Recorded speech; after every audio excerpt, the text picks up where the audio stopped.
In this world, there is real evil. In the darkest shadows and in the most ordinary places. These are the true stories of the innocent and the unimaginable.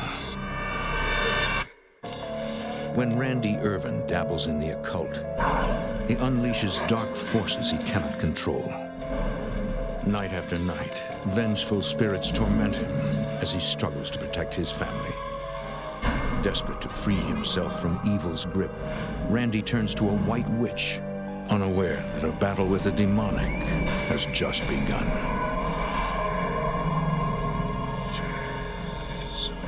Between the world we see and the things we fear, there are doors.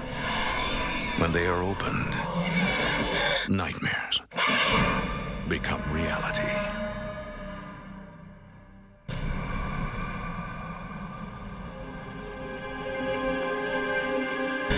Standish, Michigan, a rural town near the shores of Lake Huron, was once the hunting grounds of Native American tribes.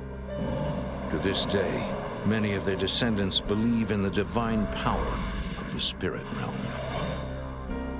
With this comes a profound respect for the dead and a warning. Whoever disturbs sacred burial grounds will unleash the unholy.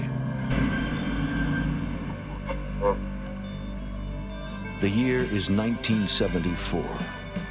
22-year-old Randy Irvin has lived in the area all his life. I wasn't in college.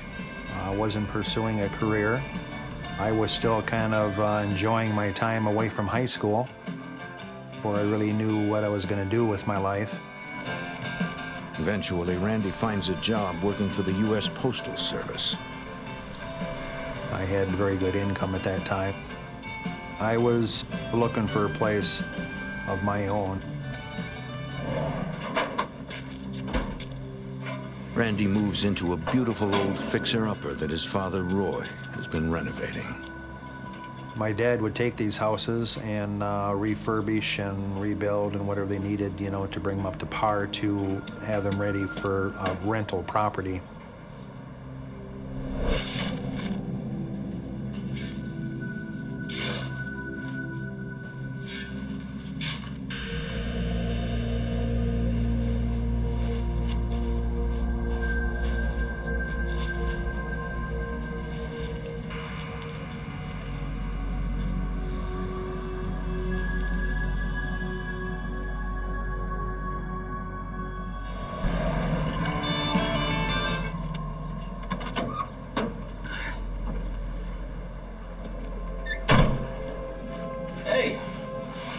Hey. What you doing down here? The living room floor was sagging, so I had to come down here and jack it up. And while I was digging for these 4x4s, look what I found. Those bones? I think so, son. How do you think they got down here? I don't know. This house is over 100 years old. Think they might be human? I hope not. I mean, this could have been maybe a murder, a mysterious story from the past that nobody knows about. So he was wondering if someone was buried here that shouldn't have been buried.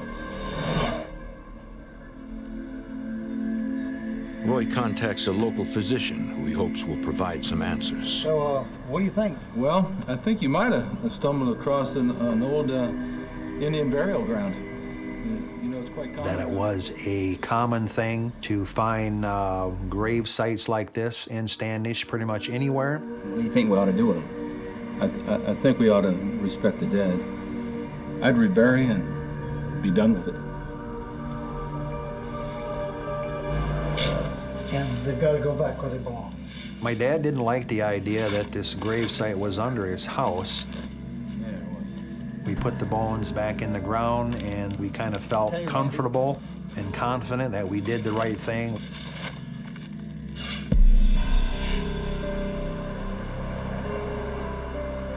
Randy is disturbed by the discovery, yet something about it intrigues him.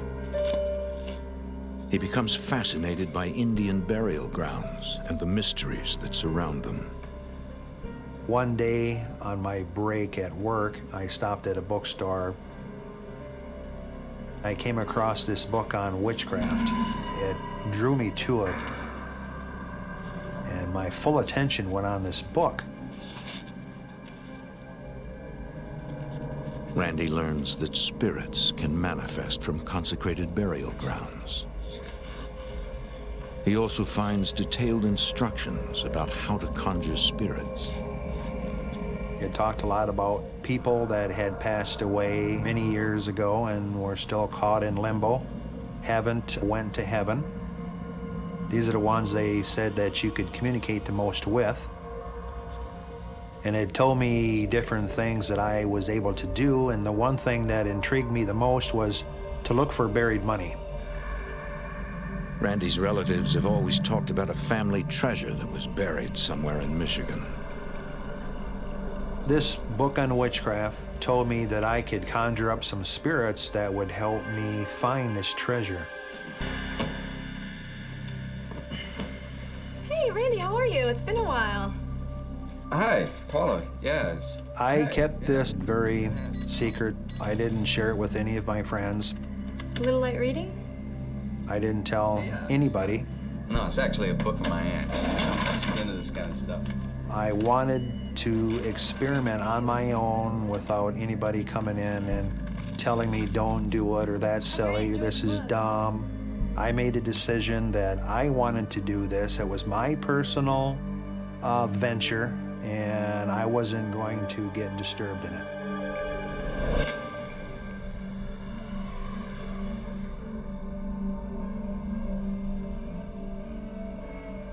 That night, I went home and I opened the book on witchcraft. The book told me I had to control the environment. I had to have all noise turned off. Anything that would disturb my concentration.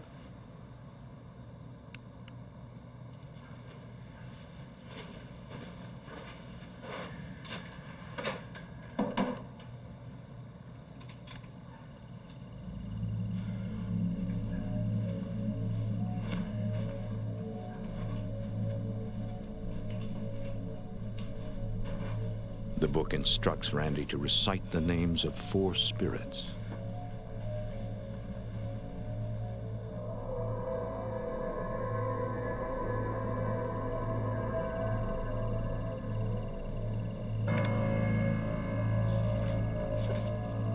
I read the instructions and what to do. All I had to do was call them out, ask them to come to me. Anatosa, Lavariki, Corazina, Simosani, appear before me.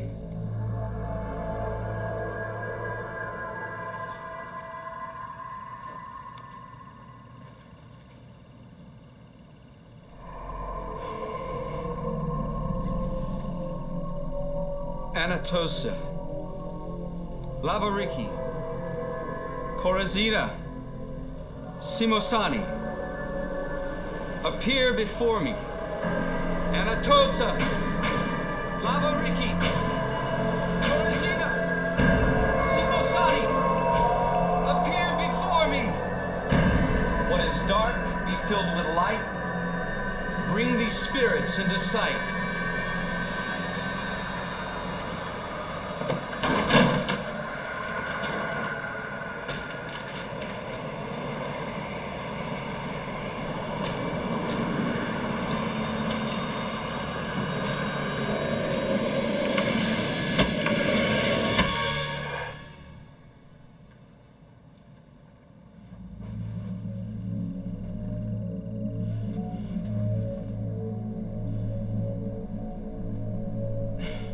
According to the instructions, they were supposed to show up immediately. I expected maybe some voices, maybe writing on the wall. I waited and I waited and I sat there, and after a while thought maybe I did something wrong because they weren't showing up.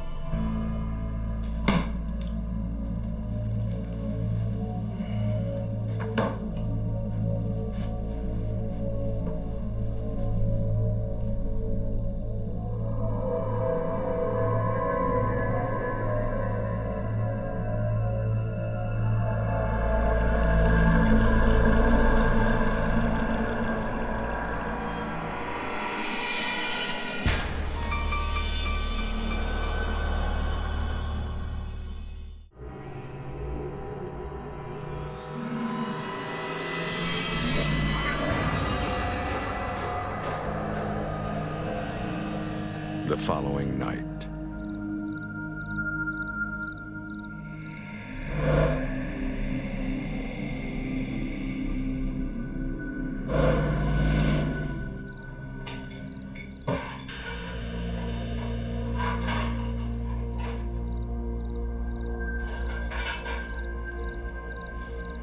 I started hearing dishes clanging in the kitchen.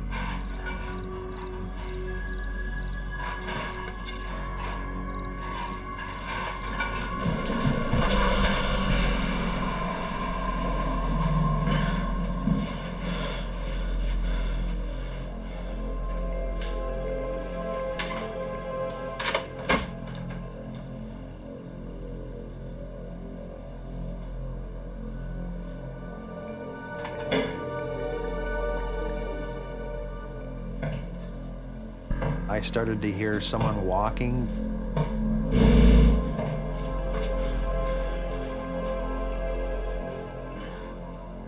I couldn't find anything to attribute the noises to.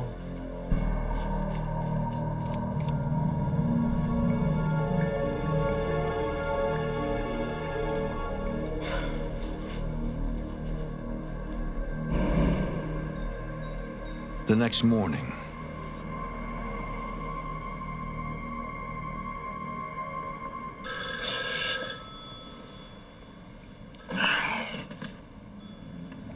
Hello? Randy? It's Mom. Hi, Mom. Randy gets a call from his mother, Belva. Honey, are you okay? Belva lives in Mississippi, having moved there after she and Randy's father got divorced. I'm fine. Seriously. Look, something is wrong. I don't know what it is, but I can feel it. She felt very strong that she needed to come back. It was a clairvoyant Randy. kind of a thing. She said, something has happened. I don't know what it is, but I'm gonna find out. My mother and me were very close as far as picking up how each other felt. That something bad has happened. Tammy Irvin is Randy's younger sister. Randy. She is 11 years old. Look, something is wrong. I don't know. I knew something was wrong with Randy. I didn't get the whole thing because I was just little. They don't like to talk around kids, but we listen. A month later, Belva and Tammy return to Michigan and move into Randy's house. Did you have a good trip?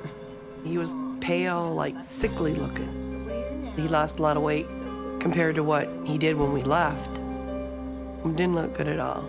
You look tired, honey. I had a little trouble sleeping, that's all. Hey, come on, let me show you the house.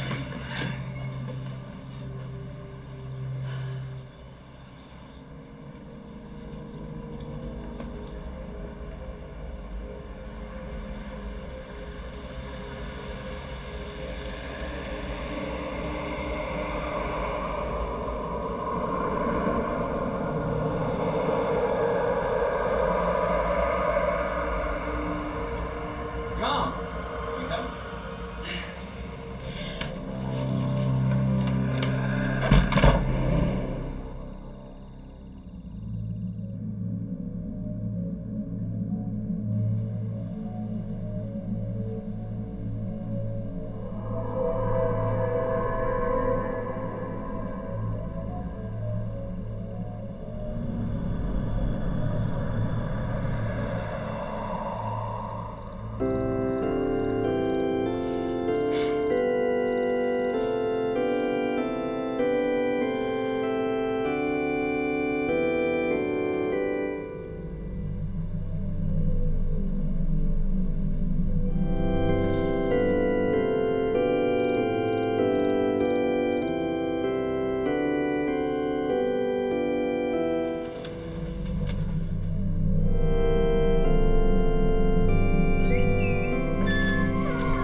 Randy? Do you hear that, Mom?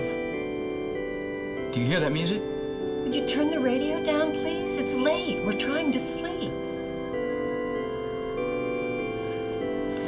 have a radio in here, Mom?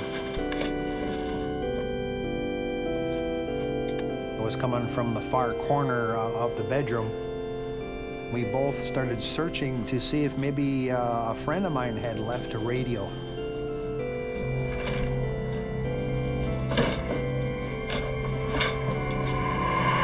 Mommy? Go back to bed, honey. Everything's fine. But I heard music. Randy just had his radio on too loud, that's all. Yeah, sorry about that, kiddo. Didn't mean to wake you up. It's kind of difficult trying to understand when they won't totally explain what's going on. Go on back to bed. I'll be there in a minute.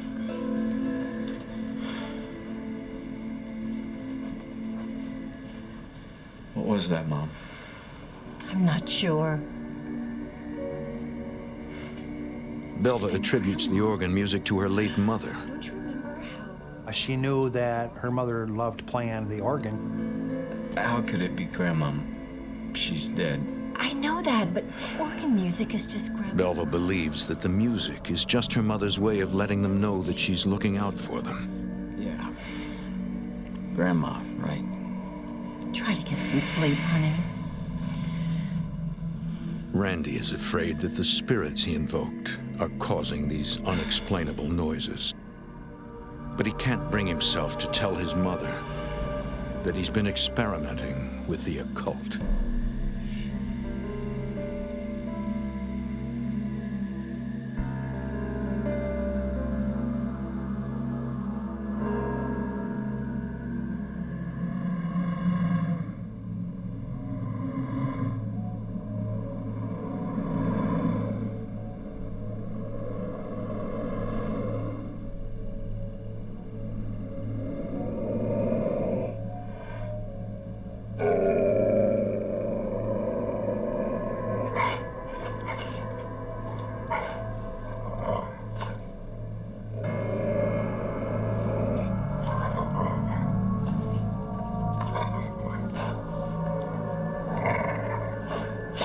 When I would put my hand in the place where they were, I felt a lot of cold air.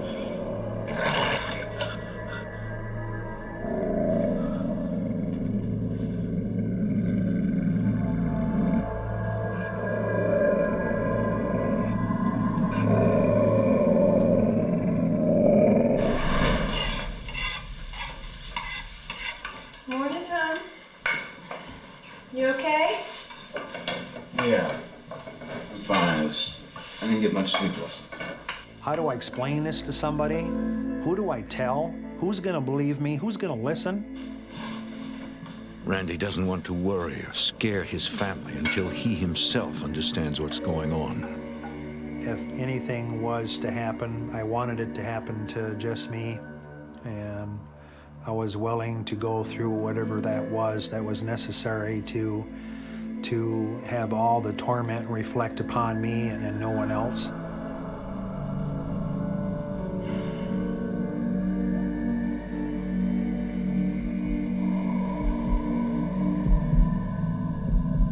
But at night, alone in his bedroom, Randy is petrified.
I felt its hot breath on my leg. It never cut into my skin, but they were sharp. I could feel how sharp they were. I thought that I was losing my sanity. Randy? You all right? My God, you're shaking like a leaf. What is it? What's wrong, son? Something's happening to me, Mom.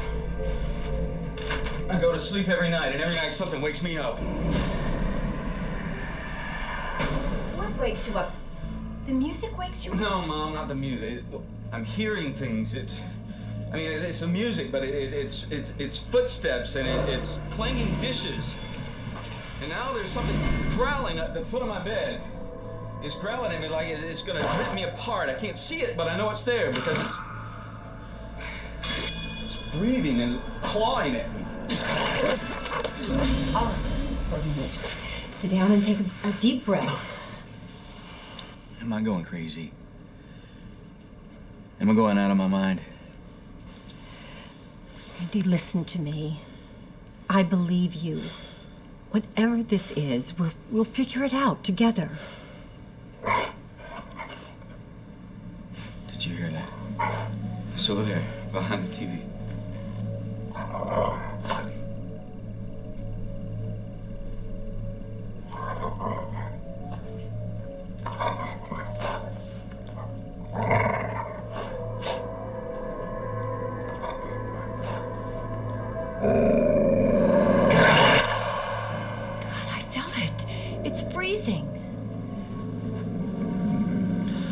Believing that there is an evil presence in the house, Belva turns to the Book of Psalms for protection. Blessed is the man who walketh not in the counsel of the ungodly, nor standeth in the way of sinners, nor Somebody else was there, and we just didn't know who or what was causing it. I just know that it was going on, and it was scary. Blessed is the man who walketh not in the counsel of the ungodly. As Belva continues to recite verses from the Bible, the vicious growling slowly subsides. Randy prays that this will be the end of his affliction. Corazina, Simosani, appear before me.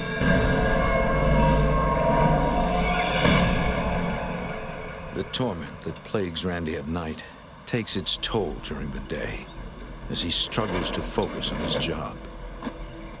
I was getting mentally exhausted, emotionally exhausted. It was because almost every single night I was wrestling with these things. Hey, this package isn't for me. I'm 633 Maryland to 639. That's across the street. Sorry. It's okay.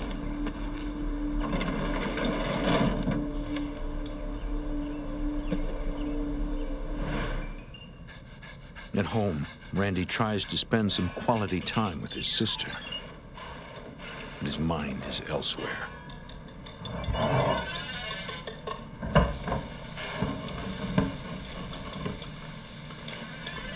Do you hear that? Do I hear what?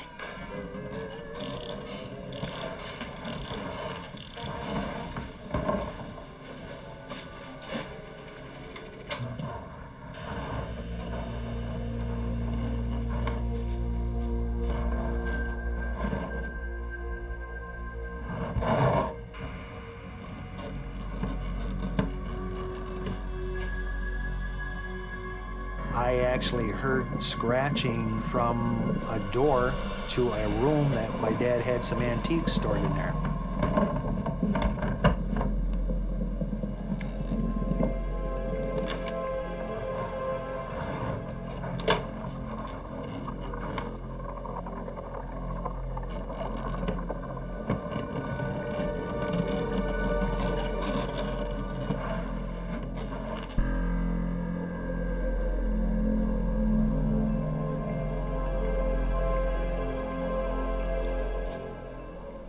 Hey, Mom?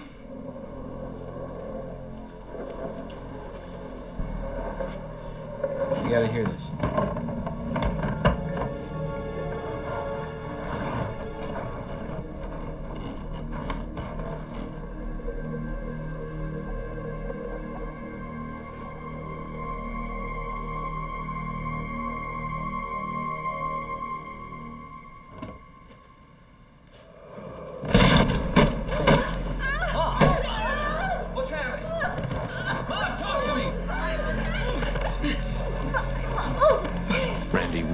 get Belva her Bible. Bible! Mommy, I thought you were... This thing literally had her in a chokehold, and I believe trying to take the life right out of her. I think I was shocked and freaked out all at the same time. This situation really convinced me these things were evil. They were out to get us, and it wasn't just me now that was experiencing the torment.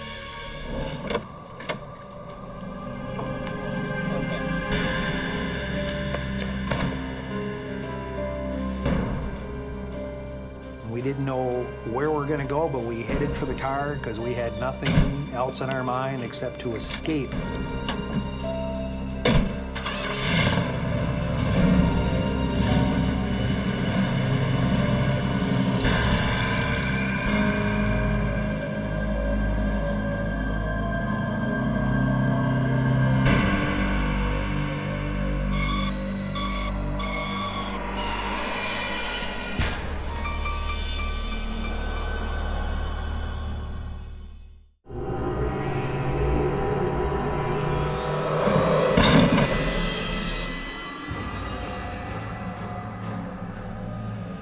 Randy and his family are forced to move. They rent a small house across town.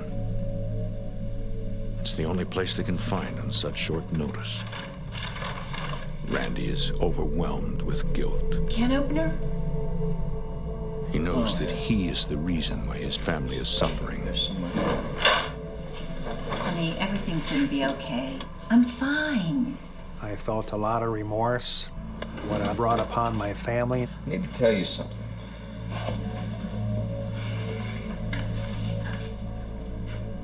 Dad found some bones underneath the house.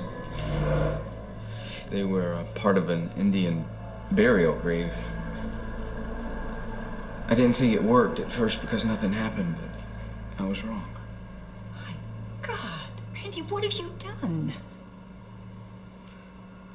I bought a book on witchcraft. She was very shocked that I did that. I don't know what else to say. She knew I had kicked something open. It's all my fault. I did this to us. I'm the one responsible for all of this happening. Honey, listen to me. Everything is going to be okay. We're safe.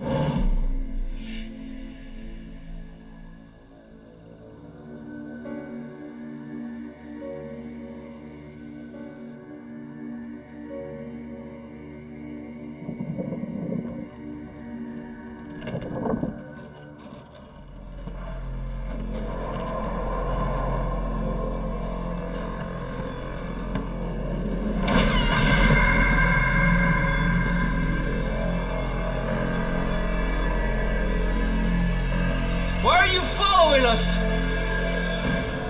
Randy? I realized that it was not gonna stop. They followed us. They don't want the house. They want me. Mom? I heard weird noises. The noises. Yeah. All of it. It came with us. It followed us. Go back to bed, honey. Everything's okay. You want to know why it's still happening, but nobody's given any answers? Randy is desperate. I wasn't gonna give in to these creatures. I wasn't gonna crawl in a corner somewhere and die. I had made a decision that I'm gonna find help one way or another.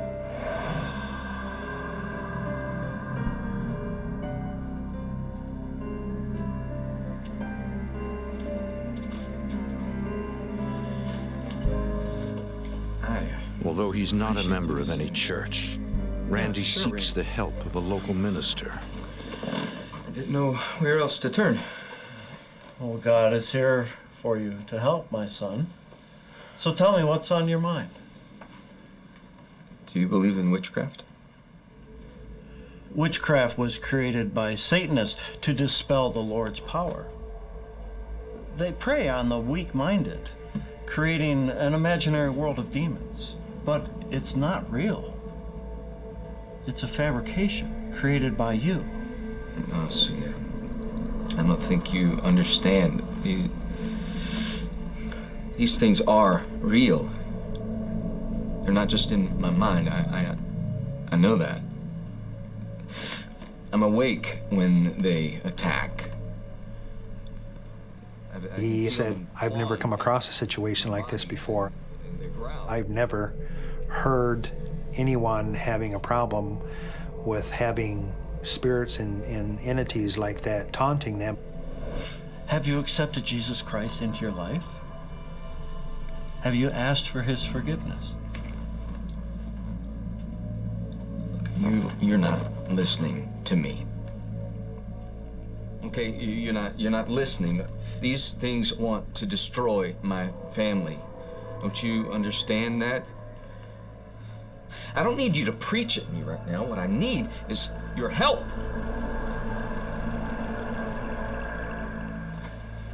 Have you considered talking to a therapist? I'll pray for you, my son. I went to several different churches, different faiths. I got the same answer from every church and every pastor I went to see. They didn't know how to help me. There's got to be someone out there. If these things are demons or devils, somebody has got to know something.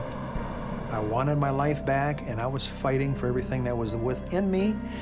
I didn't know how to fight, but I wasn't giving in.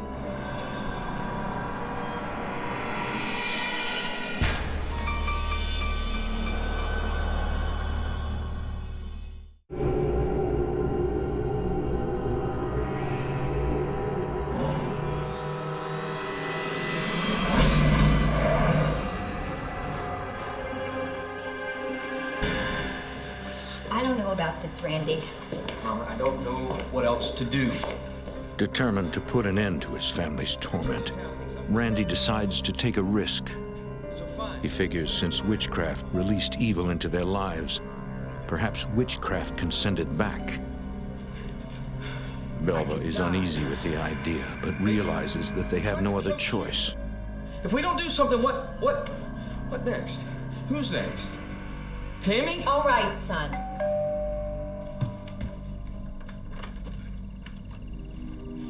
Mom? Randy contacts a white witch named Mike Bosick. A white witch believes in good, believes in God, and believes in trying to help. This is my mom. Mike practices the traditions of Wicca, a modern pagan religion based on ancient witchcraft originating in Western Europe. Don't mom me. It's late. Go to bed. Wiccans believe in a reverence for nature and the use of magical circles for ritual purposes. I'm gonna conduct ceremony I thought it was an answer to a long-awaited prayer. that will protect the house and us. He knew how to close the doors if I had opened doors that I shouldn't have. He knew how to send these things back. To guard them from malevolent forces, Mike must first create a ring of protection around the house. Mike warns them that they must stay inside or the barrier will weaken and their safety will be jeopardized.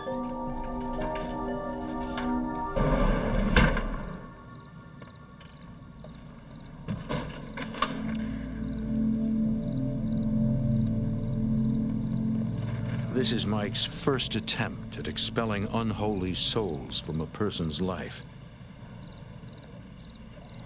I looked at it as a way of expanding my experiences. A lot of it is a leap of faith. You have to trust in that you're doing everything right. Guardian spirits, hear my call. In the dark corners of the night. Mike must circle the house 3 times to complete the protective barrier. He hopes it will be strong enough. and then return from whence you came. As I was constructing the ring, the wind was picking up. Guardian spirits, hear my call. As all of this intensified, I knew it was something trying to stop me. And if there's something trying to stop me, I must be on the right course. When you're dealing with the occult, you can't have no sign of weakness. You have to be determined and with a resolve that shows the spirits that you're the one in control, not them.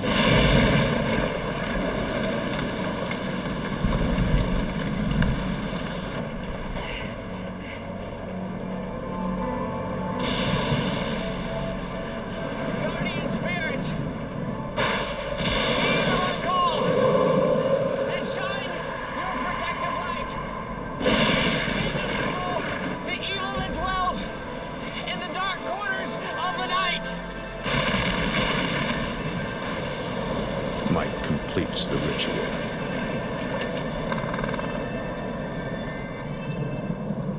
When I completed the third ring, the wind stopped.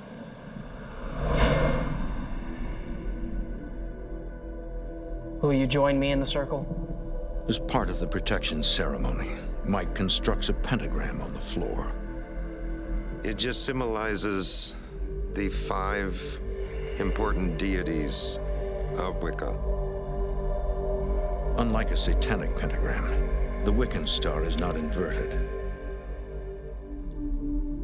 Mike lights candles and pours salt around the pentagram, sealing the protection ring.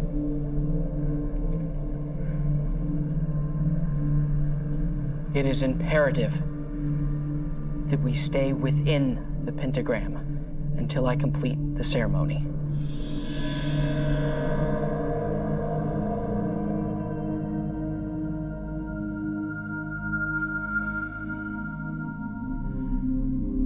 Unfettered spirits, far from home. The candle started to flicker, which to me meant that something trying to come through. Come to this place, do not delay. And it was something I didn't want there, but I felt confident enough in the strength of the ring I had set up. And force all the unholy ghosts away. To complete the ceremony, Mike must blow out the candles.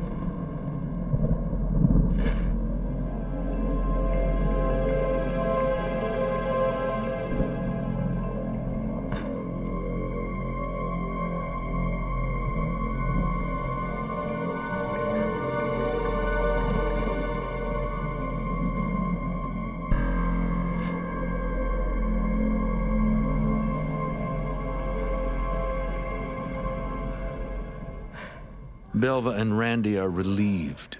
The nightmare is finally over. I was getting excited because, from what I understood, this gentleman knew what he was doing.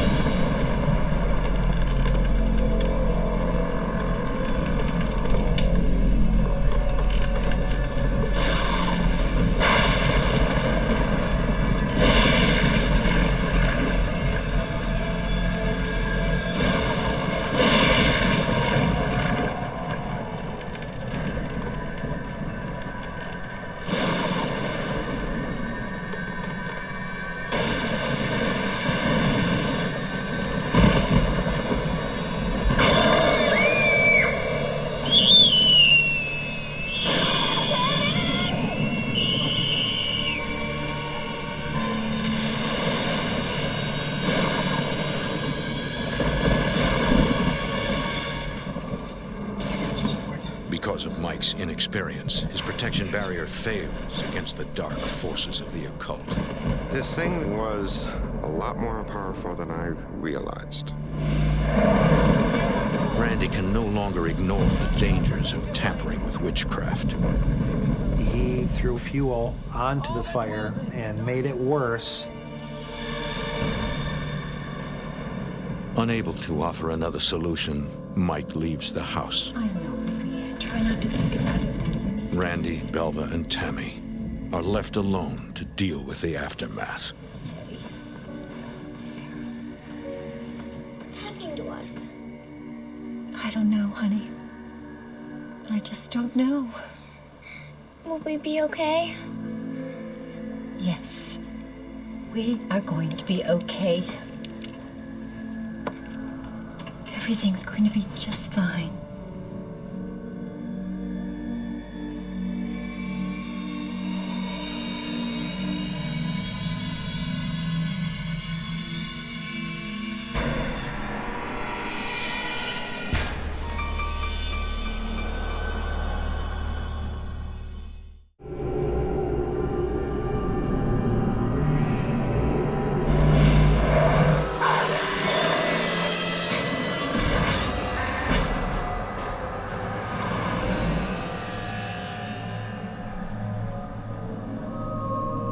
For Randy Irvin, life has become a nightmare.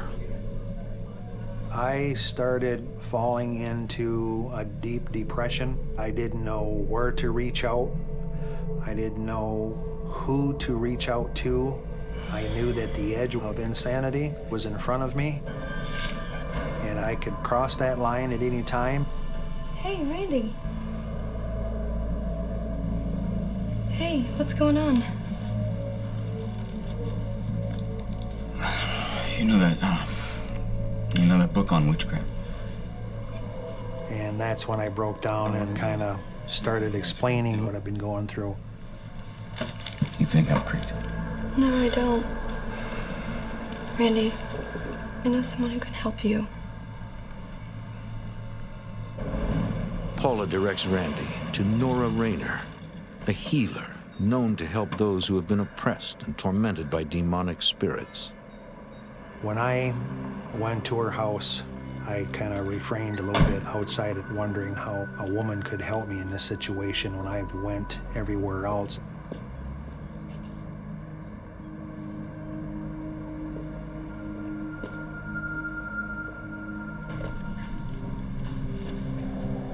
Looking to get a haircut? Yeah, we don't usually get many men around here, but have a seat. Nora Rayner appears in silhouette to protect her privacy. When I first met Randy, he was in a terrible physical state. He was very thin, very nervous, very anxious, and he looked very sickly. Look, I'm sorry. I shouldn't have come. I shouldn't be here. Are you okay? Nora senses that Randy is deeply tormented. You want to talk about it?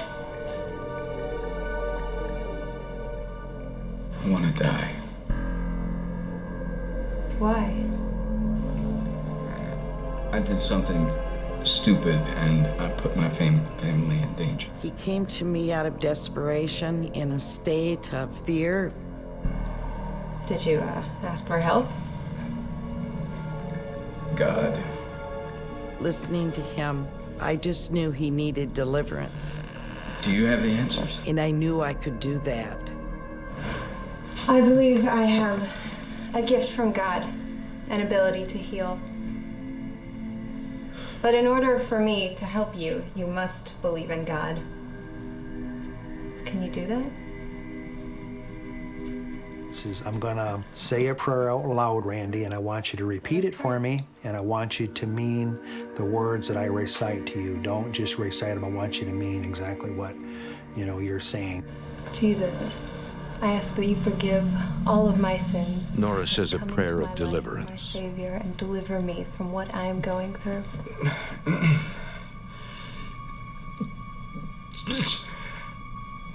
I can't. I'm trying. I can't say it.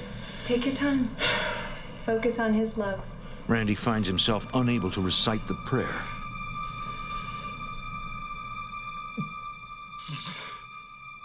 I felt myself going partially unconscious. Jesus!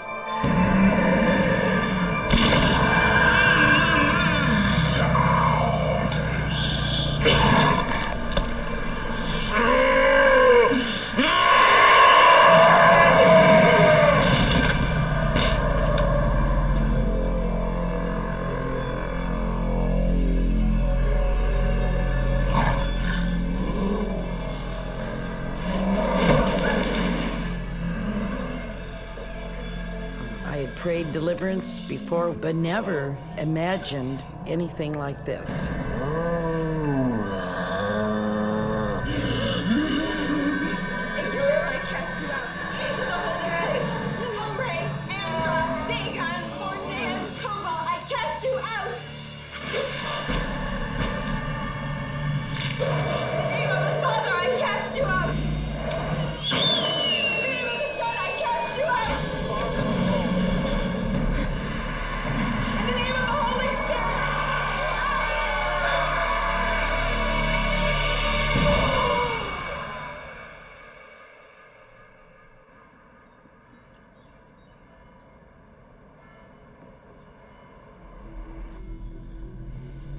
It was important to me to stay strong in my faith.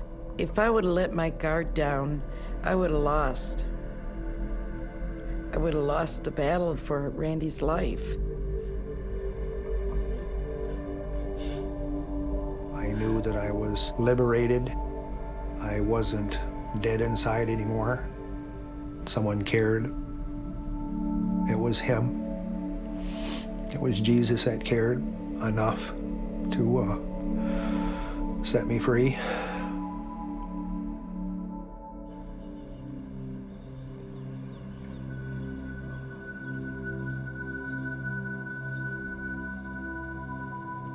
Soon after Randy's deliverance, the family returns to the house.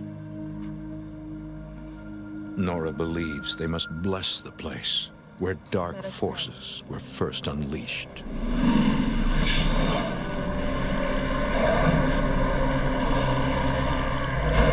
Thank you for your many blessings, and ask that you bless this house and this family. She felt a bottomless pit had been opened, and she wanted to go back there and close it. There's a power of darkness out there that's lurking to feed in to anyone who has this curiosity about the supernatural. Everything's gonna be okay. I wouldn't advise anybody to mess with witchcraft. I wouldn't advise anybody to dabble. It may not affect you as it did me, but you will open a door. You will let something in your life. It is a door that you can't close.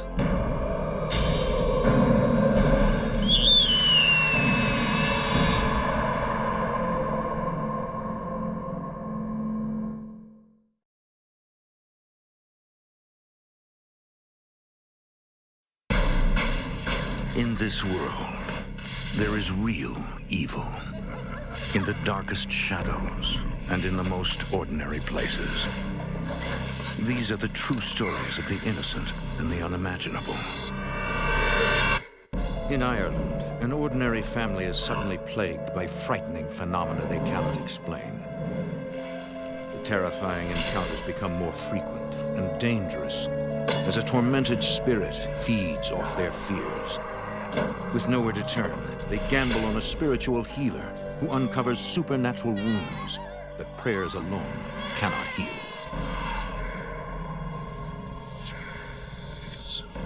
Between the world we see and the things we fear, there are doors. When they are opened, nightmares become reality.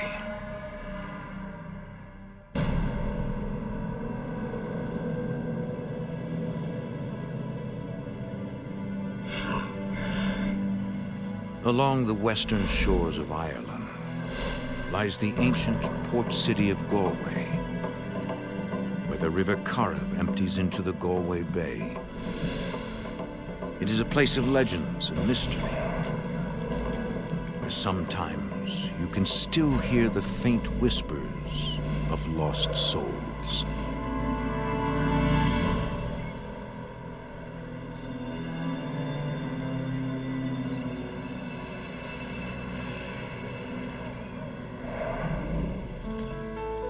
For nearly 30 years, the Fahey family has lived in a government-subsidized home in Galway.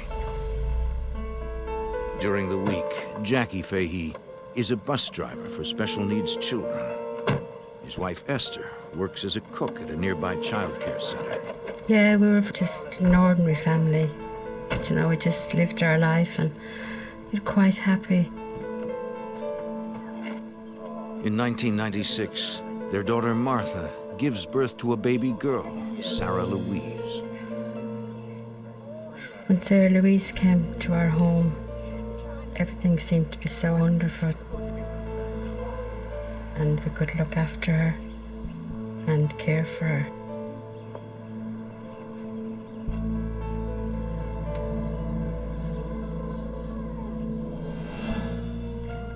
Jackie is immediately captivated by his granddaughter. If you'd like to take a rest. Oh, it's all right, thanks. Everyone in the house just wanted to hold her and hug her. Jackie's son, Michael, also lives in the house with his fiancée, Anne. So when Sarah Louise came into the house, it was like a new beginning for the family. Myself and my girlfriend were in the process of getting married, and I had started my own business. It looked like a very, very bright future.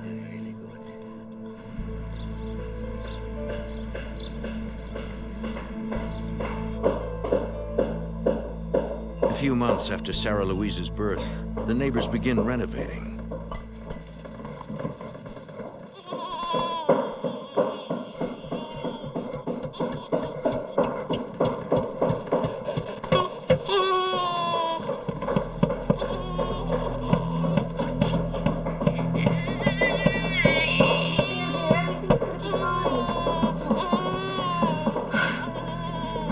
Mike, I need your help.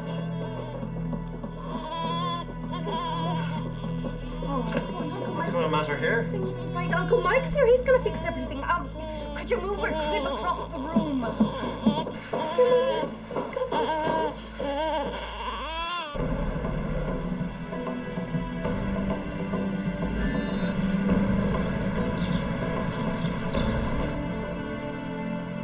A few days later,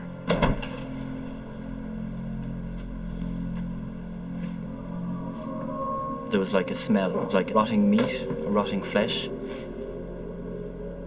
Maybe a rat died somewhere under the floorboards. So the drains were bad. What are you doing? It's an awful smell here. Oh, God, you're right. Told you. Where is it coming from? Don't know, it's what I'm trying to figure out. It smelled like death. Dirty. Fleshy smell, like something died.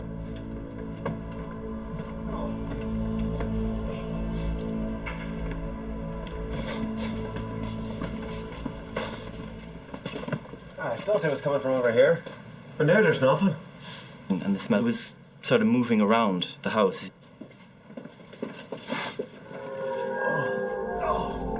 It's back here now. Oh, it's like it keeps shifting. Maybe it's the pipes. I'd call the landlord.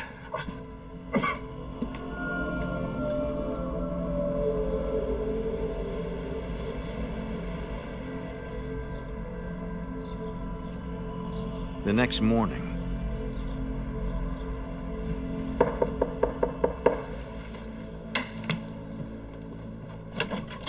Oh, thank God you're here. Come in. I don't think we could take this smell much longer. Where's the problem? Well, that's just it. We can't figure out where it's coming from. Awful, isn't it? Can you describe the smell? It's like something decaying. Wait, you don't smell that? It's stronger upstairs.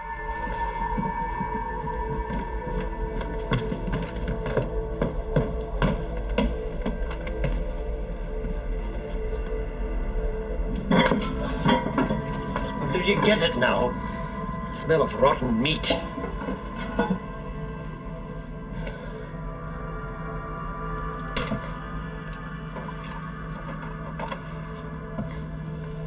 Look, we don't smell anything. How can you not smell that? Look, we're already here. We'll check the pipes and all the drains outside. That's it then. That's all you're going to do. The problem's not in your pipes. these fellas thinks we're nuts. Pure nuts. A loony bin job. Are we really going crazy? What is it? Where's it coming from? Over the next few days, the smell becomes worse.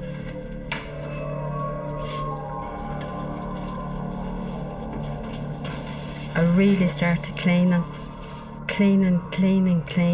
trying to get rid of the smell. Couldn't get rid of it.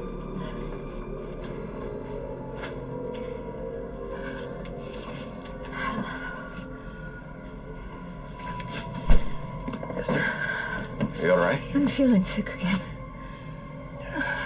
Let's get a bit of air. Aye. The smell was getting so strong.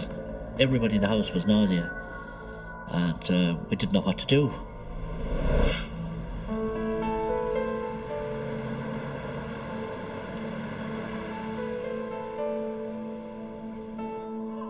A few weeks later, the smell vanishes as suddenly as it appeared.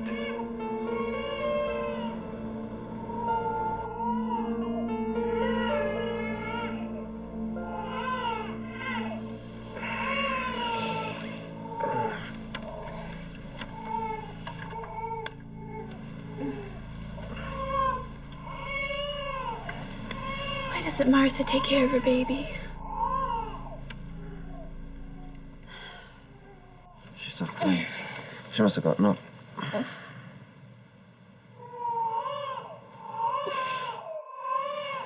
right, give me a moment. I'll be back.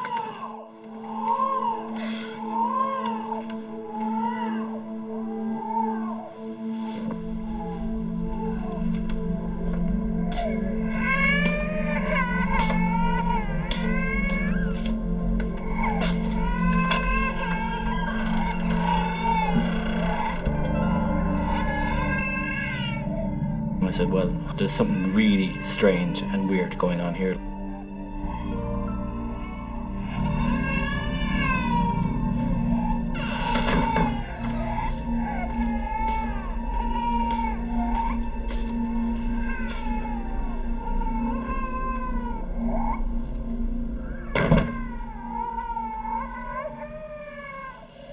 I taught you when to go take care of the baby. I did. Then why is she still crying? She isn't. She's not crying. Well, something's crying.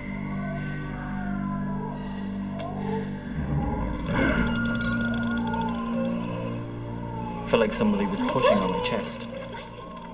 What's the matter? Couldn't speak, couldn't breathe.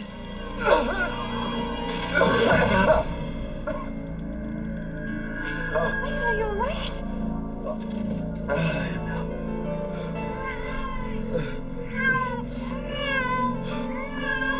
Leave it alone, God. I believe As we prayed, the crying was getting worse.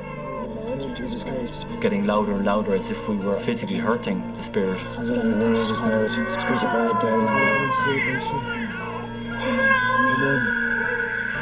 What is going on here? So we stopped praying, and the crying just wasn't there anymore.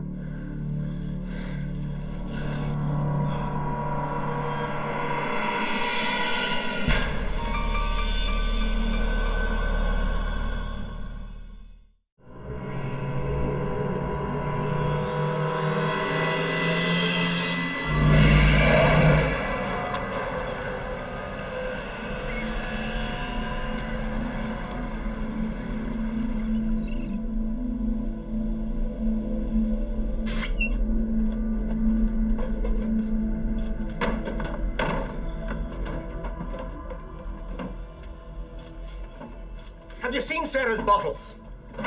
Anything in the cabinet? Put them away myself. Somebody must have moved them. Well, help us hunt. Did you hear a baby crying last night? No. Said Louise was quiet last night, wasn't she? Mike was very withdrawn. It wasn't the Michael I knew. Well, there was a baby crying, but it wasn't Sarah Louise. What are you talking about? The neighbors don't have any babies. I think there's something in the house. I think he may have hidden the bottles too. A ghost? Don't you even be fooling about that. I didn't really believe him. I didn't believe anything like that, you know, life after death. It's absurd. Too many pints at the pub, huh? No, I heard it too. There's no ghost, I tell you. Now help us hunt. If there's a ghost here, give us a sign. There you go. There's no ghost. Now get dressed before you're late for work. And he kind of passed it off because he wouldn't put it down to anything whatsoever strange happening, as he would say. Forget about it. That's the way I shoved it off. I left it at that.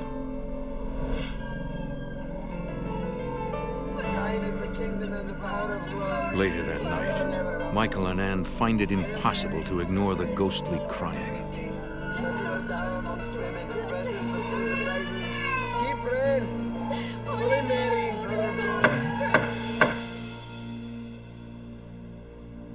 May I come in? I heard your voices. A bit late to be praying, eh? Surely you heard the baby crying. All I've heard is the two of you getting louder and louder. Now quiet down and let the rest of us get some sleep.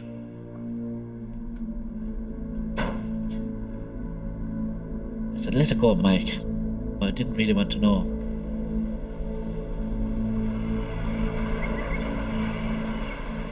A week later, Jackie and Martha bring Sarah Louise home from a doctor's appointment.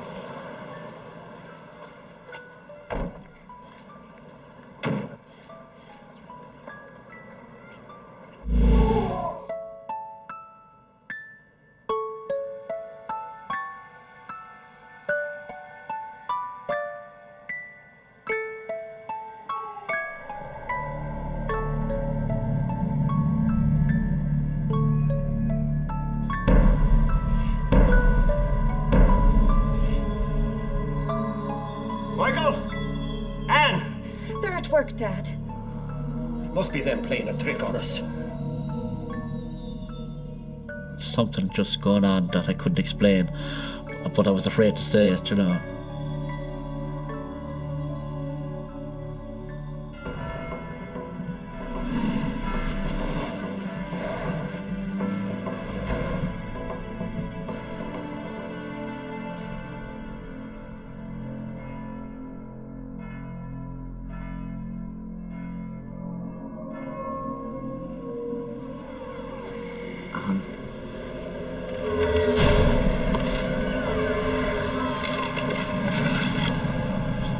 And it was like a bright orb. It just dissipated and then disappeared.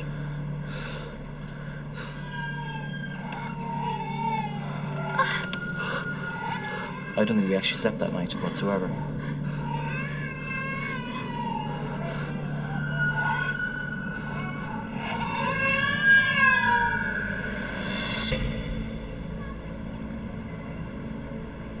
I tell you, it was brighter than 1,000 candles.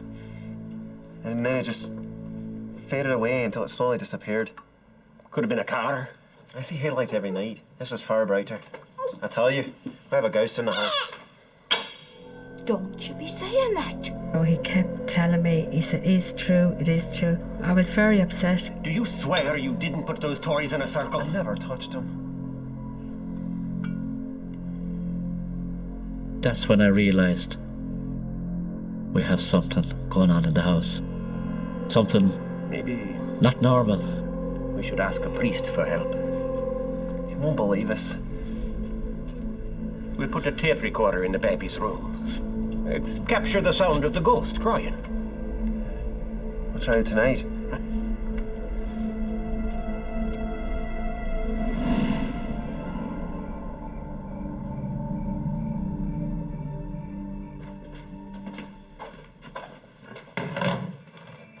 I forgot the tapes. They're downstairs.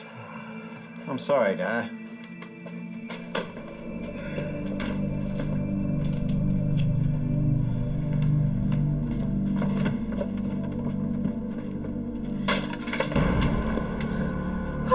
was that? What's wrong? What happened? I heard a noise.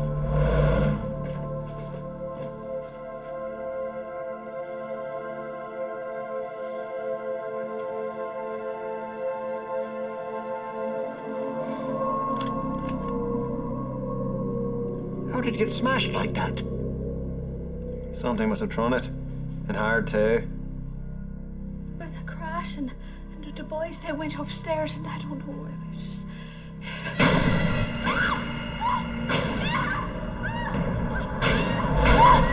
The curtains was pulled with vengeance. I was very frightened. What was that? Jackie! That moment of fear, They were open and closing by themselves. pure fear in our eyes. Everyone out of the house now!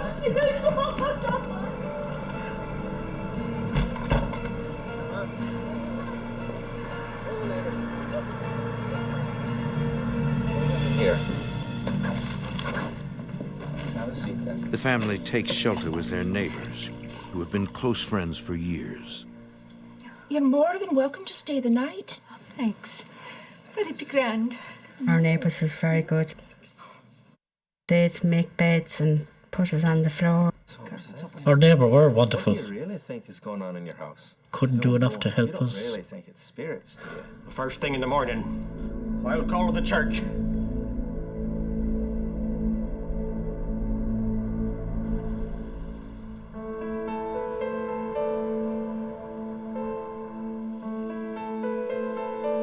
A few days later, In the name of the Father, a local parish priest comes to bless the house.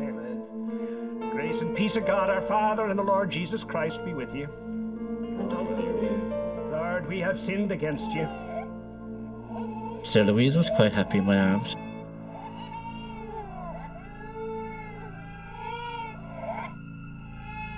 Lord, show us your mercy. Father, do you hear that? Do you hear that crying? Well, surely you hear that. May Almighty God have mercy on us, forgive us our sins, and bring us to everlasting life. Amen. The more prayers he was saying, the more the ghost baby screaming. In other words, get out. Don't want you here. And I knew he heard it. I could tell by the look on his face he was petrified. Oh, saints of heaven, come to our aid. I couldn't keep from shaking. That's how scared I was. Raphael and Gabriel for the deliverance of our brothers and sisters who are enslaved by the evil one.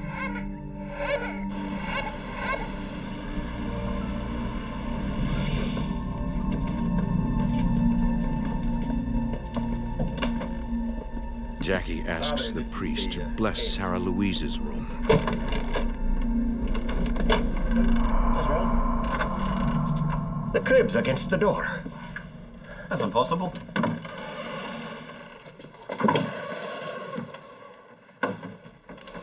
See, Father, I told you, there's something in this house. Well, maybe one of you did it. We couldn't have put the crib up against the door. How will we get out? After you, Father.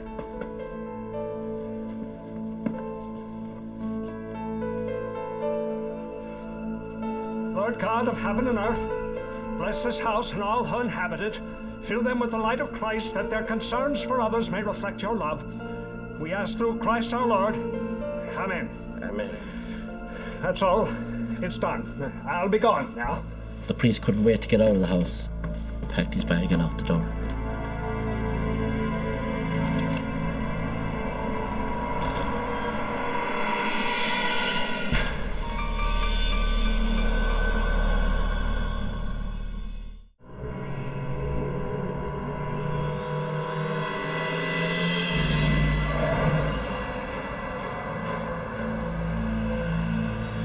The Fays are hopeful the priest's blessing will quiet the restless spirit in their house. Just to be safe, that night the family sleeps together.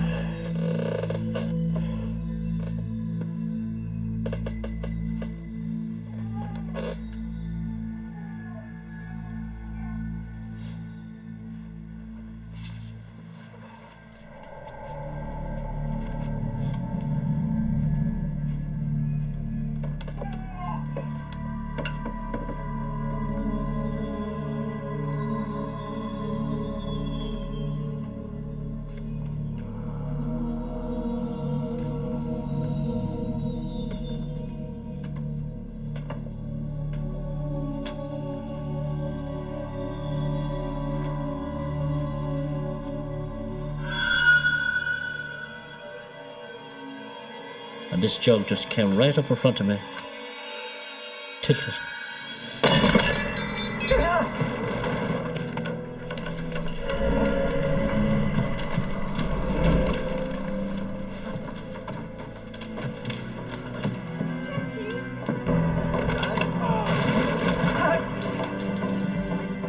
And I remember turning, falling down the stairs. Dad, can you hear me? And then coming to my senses out in front of the house. What happened? Sorry, It's very hard to describe what it feels like when something comes into your house to invade it. It was awful, really.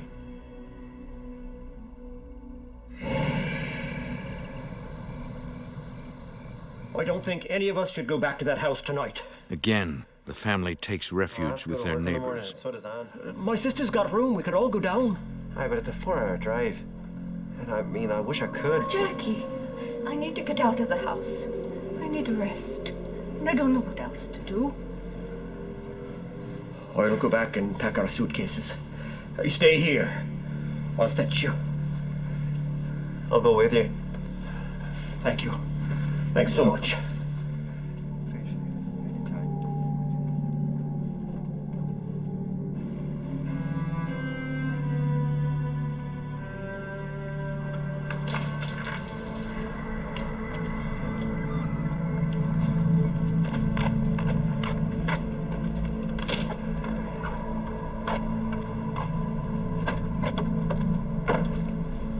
Jackie arranges for he and Esther to stay with his sister for the weekend. I felt really scared leaving my daughter and my son and grandchild behind us. I wish you were all coming down. I don't feel good about you staying. Got jobs to get to, Dad. Martha? We'll be fine, Dad. It's never done anything to me or the baby. She was thinking, well, I'm going to try and blot it out and pretend nothing's happening for the sake of her child. I'll be fine, Dad. Take care of him, I promise. We'll be back in a couple of days. We were frightened leaving the kids, but we just had to get away.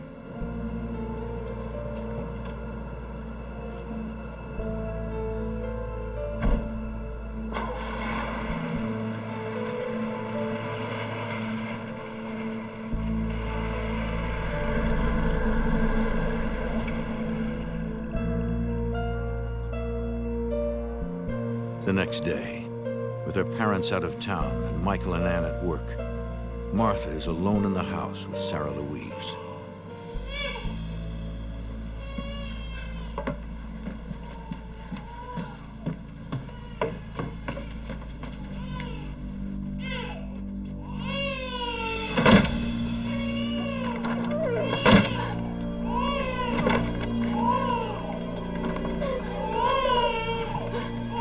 Martha runs to the neighbor for help.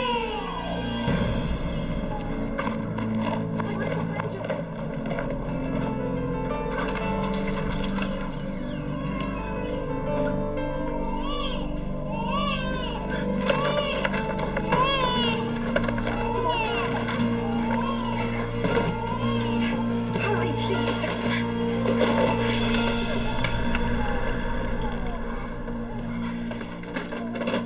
Oh, my baby. Are you okay? Oh, Mama's here. Thank you.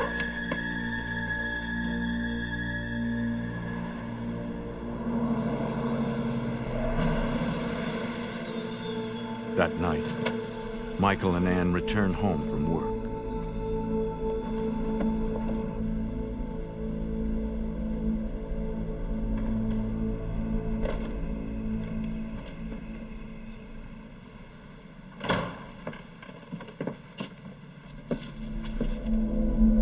Is that Martha? She and the baby are over at the neighbours. I'll go fetch him.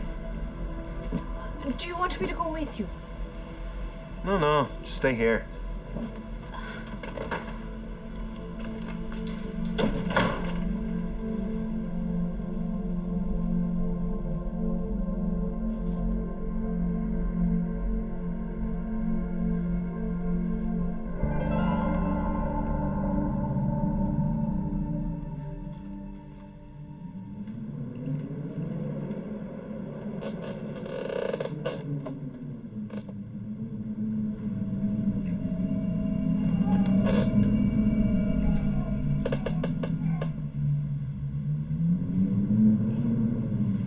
somebody there?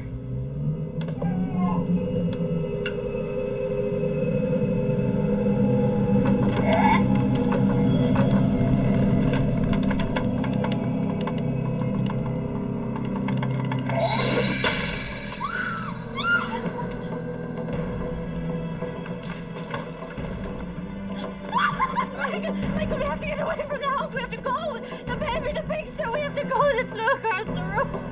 Maybe it's a spell. No, I'm not imagining. I'm not crazy. I'm not going back in that house either. Not after what happened to me. No, Michael, you've heard, so we could come with them. Let's go, please, Michael. All right, please. Get in the car. Michael, I need the baby carrier and a dozen or so diapers from my room. All right.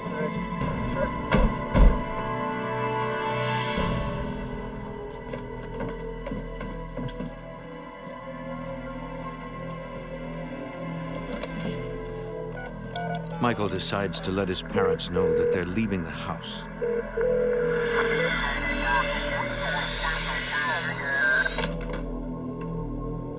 It was like they didn't want me to phone.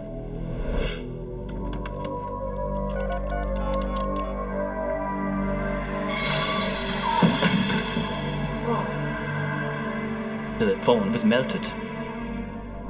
I was petrified.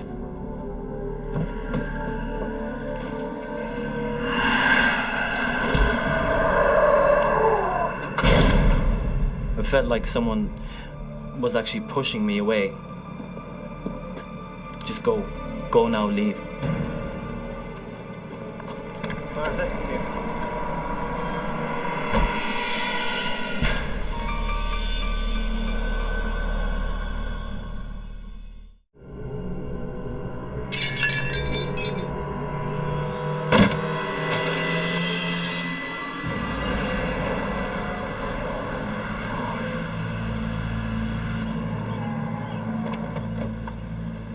After a few days away, the Fay family reluctantly returns to their house.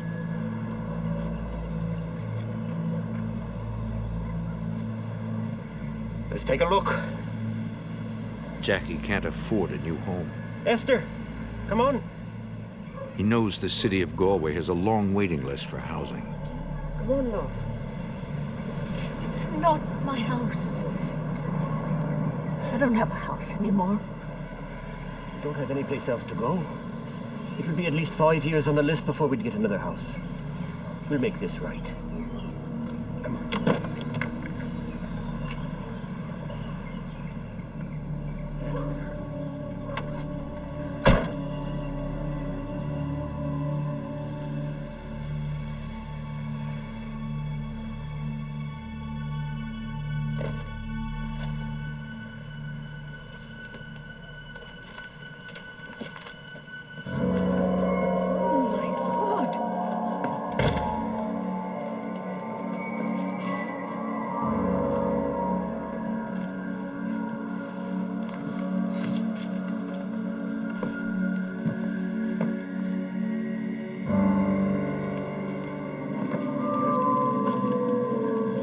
Guess I'll get a new frame.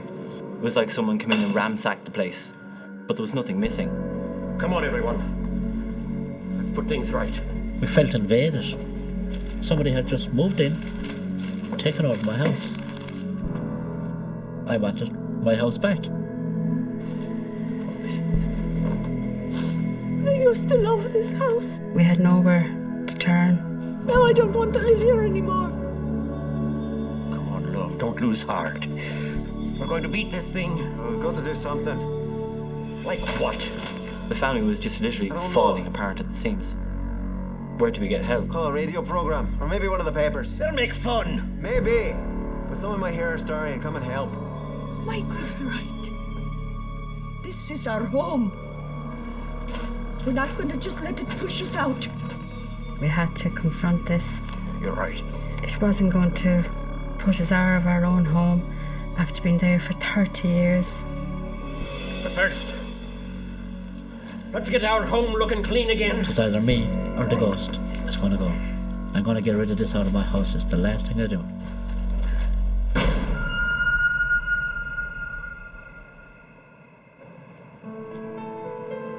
A Dublin radio station airs an interview with the Fays.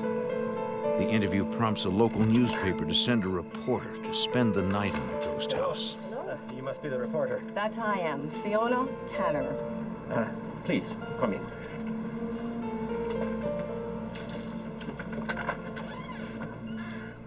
I felt a bit happy that, okay, somebody out there listened to us. Michael. Fiona Tanner, glad to meet you. And I'm Esther. The room is yours.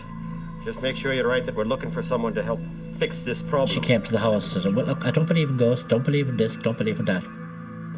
But can I stay anyway? I said, fine. We knew when something was going to happen. The house would grow cold. Colder in here by the minute. Excuse me. Do you mind if I use your kitchen table to write my story? Go right ahead.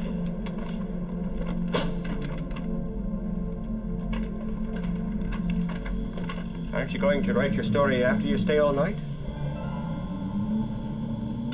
I thought I'd get started now, since it doesn't look like anything's going to happen. Cold, isn't it?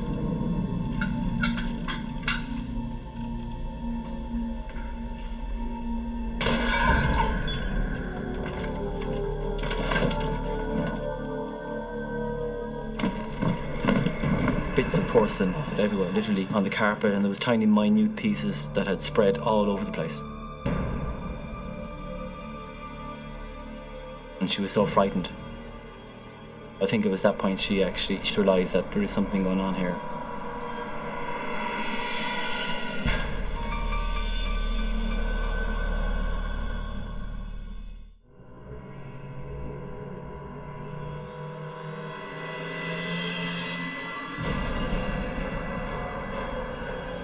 Don't touch anything. I need a photograph. I felt relieved, actually, that someone believed us, you know, that we were not going crazy.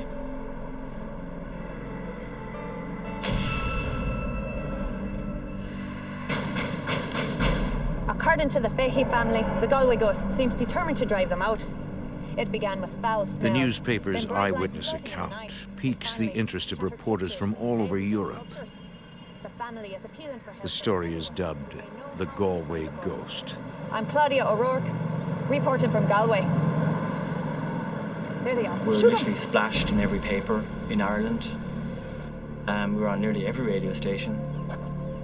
It was just this major big media explosion. Ma'am, you care to comment on rumours that you simply want Galway Council to find you no home? Of course. And I thought people were talking, whispering, you know, and say, you know, they're the people. That's crazy. Sir, we've heard reports of paranormal activity in your house. Can you please give us something? Listen, we didn't ask for this. But sir, what about we had is there a baby involved? I was very frightened. Nobody would be able to do anything for us or get rid of what was in the house.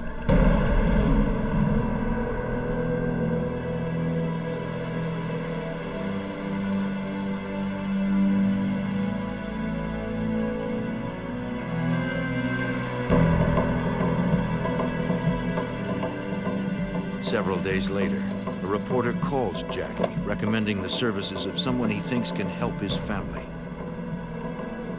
Sandra Ramdani is a renowned parapsychologist and healer with degrees in psychology and metaphysics. I was reluctantly drawn out of the world of science and psychology into the world of the paranormal. Studying psychology helped me know more about the human mind. So if I go into a house where people think paranormal activity is going on, it enables me to find where the person is coming from. You know, whether it's a nervous problem as opposed to a spirit activity problem. She's here. Jackie is hopeful that Sandra can help his family. Sandra. Hello. Welcome. I was very, very skeptical. I didn't believe in psychics, to be honest. Maybe this lady might be the one. Pleased to meet you too. This is my son, Mike. Oh, hello, Mike. As soon as she walked in, you got this warm feeling, like you knew her for 100 years. Well, hello, Martha. It's nice to see you. My first task really was to put the family at ease. So terribly tired. I was very worried about Martha Come meet Sandra. and Esther. And just tried to bond with them a little bit and let them get to know me. Completely with what you're going through. Esther was terribly, terribly drained. Won't you sit down? Thank you so very much. My goodness, what a beautiful little baby. Sarah Louise didn't appear to be affected in a bad way. A little bundle of joy. So I was very happy to see that there were no ill effects on her. Tell me now, what was the first strange thing that you noticed? Well, it started with a terrible smell. We knew we had found someone that was going to do something good for us. No matter how much we cleaned and took out the rubbish, it's got worse and worse. It started about a month after the grandbaby was born. The interesting information that I got out of this was it started when baby Sarah Louise arrived in the house.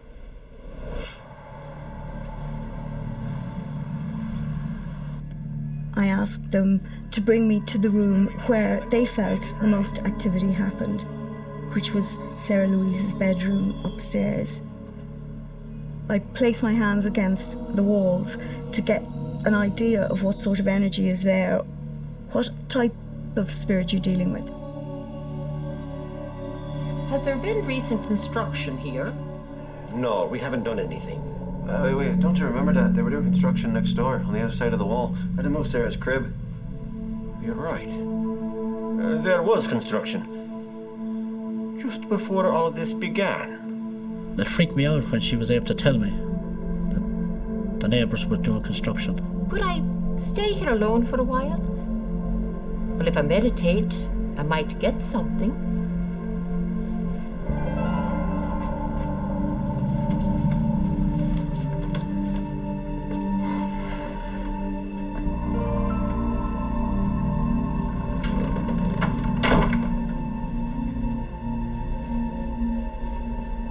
When I'm trying to pick up psychic information, it's almost like I'm listening really hard, trying to invite the spirits of the place to come and communicate. The first thing I noticed was a smell, like from smoke. I opened my eyes. And I'm in this completely different room.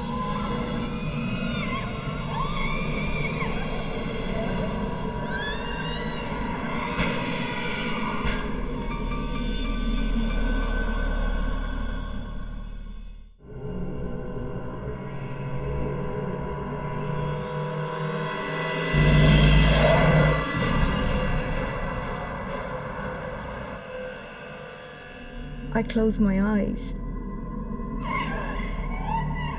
A young girl was giving birth. Her father, I felt he was her father, looked very upset, sad. There was a shadowy man in the background.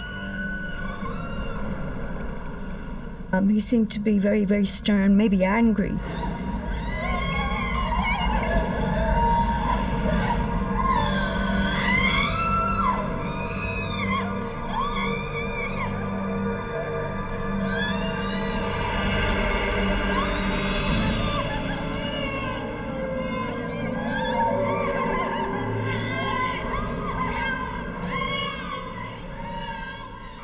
The young mother was reaching forward, screaming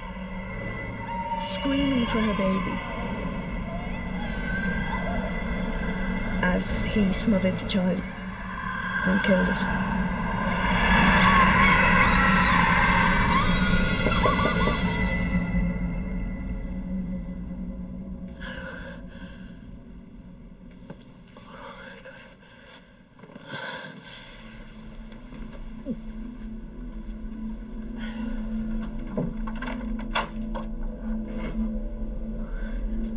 You might like a cup of tea. If you don't mind, I think I'll come down and take tea with you and the family. Oh, aye.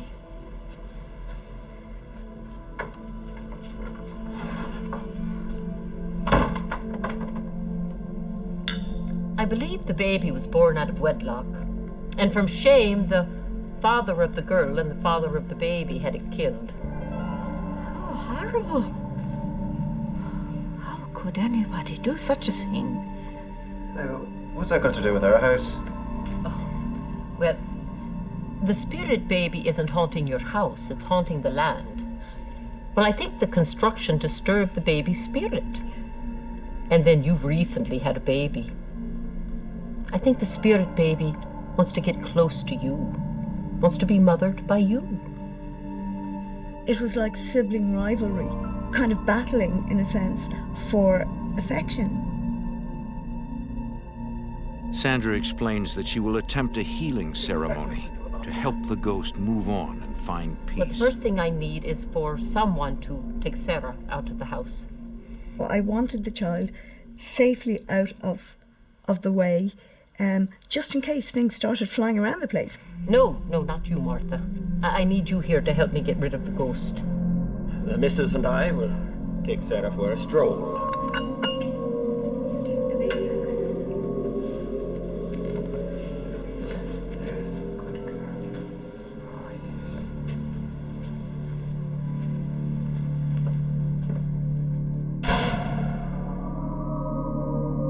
The amber incense will protect us during the healing ceremony. And the quartz will purify and recharge your home, especially in this room.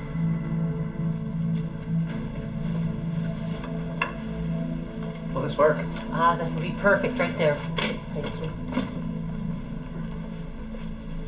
Now, if I could have you all join hands. Just close your eyes and breathe deep, cleansing breaths. Breathe in, breathe out. Slowly. Just concentrate on your breathing.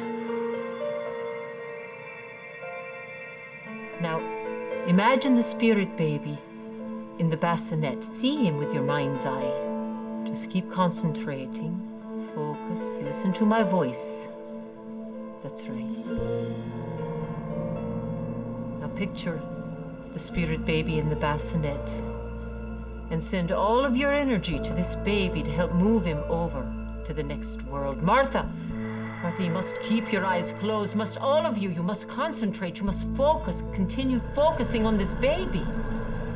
Yes, that's right, that's good. I want you to picture this baby surrounded by a golden light.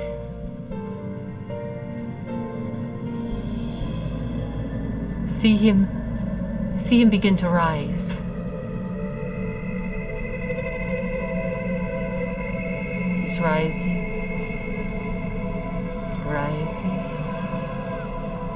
Visualize the baby rising right up out of the house. I seen this baby in a white cloth going up into the light. Into the hands of his loved ones.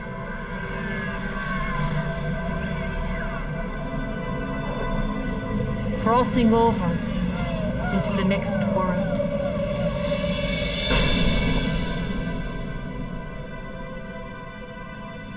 That's right.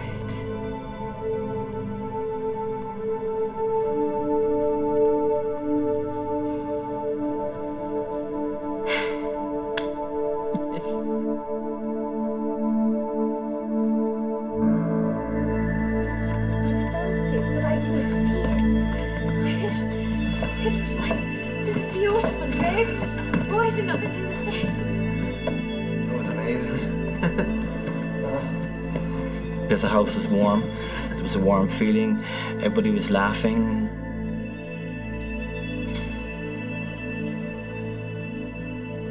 Jackie and Esther noticed the difference the moment they returned. It's gone, isn't it? Hey, you can tell, can't you? Aye. It just felt like a holiday in a hot country. You felt that warm air, the sunshine on you. Felt fantastic. I feel like I've got my home again. It was just like heaven. Just to have the house our own again and peaceful and quiet. I'm just so glad to have my house back again. I believe we were specially picked to send this baby up into the light, to rest it and have peace. Join us for dinner. Thank you, Esther. I'd love to. Of all the badness I had in my house, something good came out of it.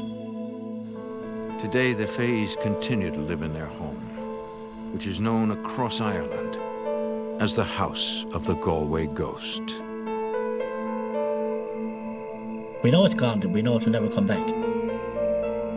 But the little voice in the back of your head says, okay, will it come back again?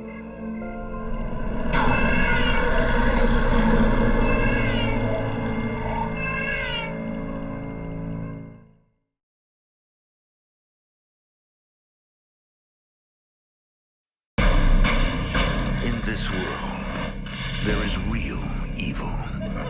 In the darkest shadows and in the most ordinary places. These are the true stories of the innocent and the unimaginable. A young couple discovers an old Victorian that seems the ideal place to raise a family. But when they find a secret chamber hidden for decades, they uncover a dark past of unspeakable horror that triggers a battle for souls between the living and the dead.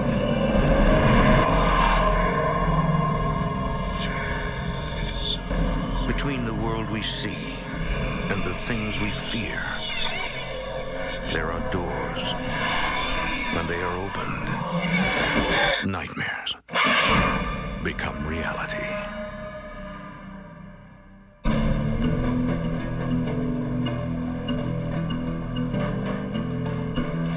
Salt Lake City, the capital of Utah, was founded in 1847 by Mormon pioneers. Persecuted for their faith, the Mormons came to this peaceful mountain valley seeking refuge from a dark and brutal past.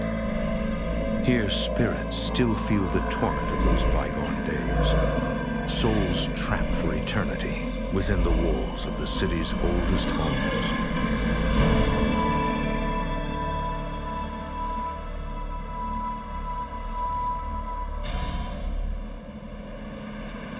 February 2003.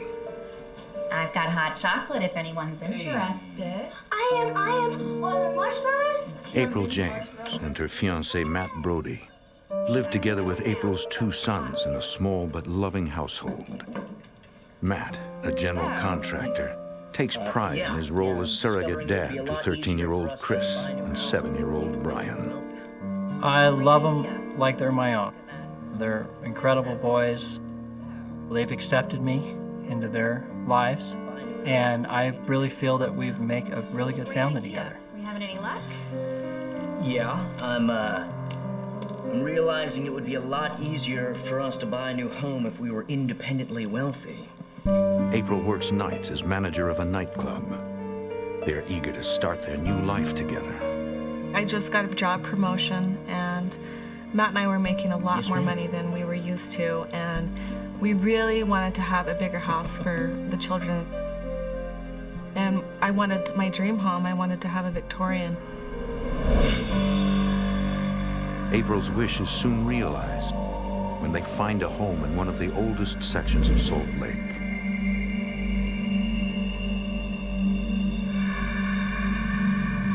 Matt, this place is perfect. After only a brief tour, April knows she has found her home. Hey,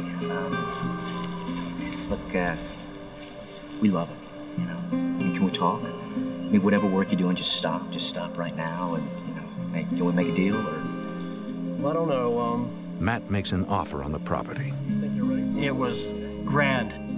It was 100 years old. It had history. It was gorgeous. It's everything I wanted to ever give her, and I knew it was the right house. The boys were pretty excited that there was a tree swing and the fact that they were going to have more room. Thanks.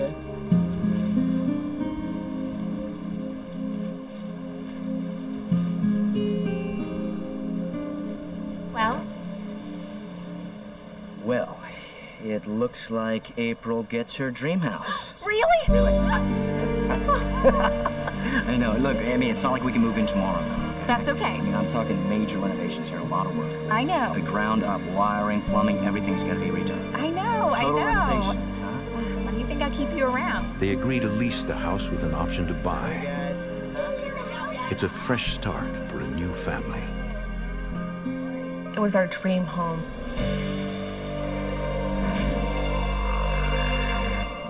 In the spring, Matt oversees the renovations while the family continues to live in their old house. Hey, I'm not gonna have any problem getting the electrical up to code, but I'm gonna need a bigger crew to get the gas lines in and the boiler. Okay. Well, I can take care of the floors. I can take care of the plumbing. Reminds me, I need your help before you leave to get an old tub down from upstairs, okay? It needed everything. You plan on moving in here? Nothing in the house had been maintained adequately. I mean, this is an old home. We decided to work our way down from the 3rd floor. We knew if we made that livable, I could continue to work on the house as I had time. Okay. You really got your work cut out for you, don't you? Tell me about it. Hey. I'm upstairs, okay?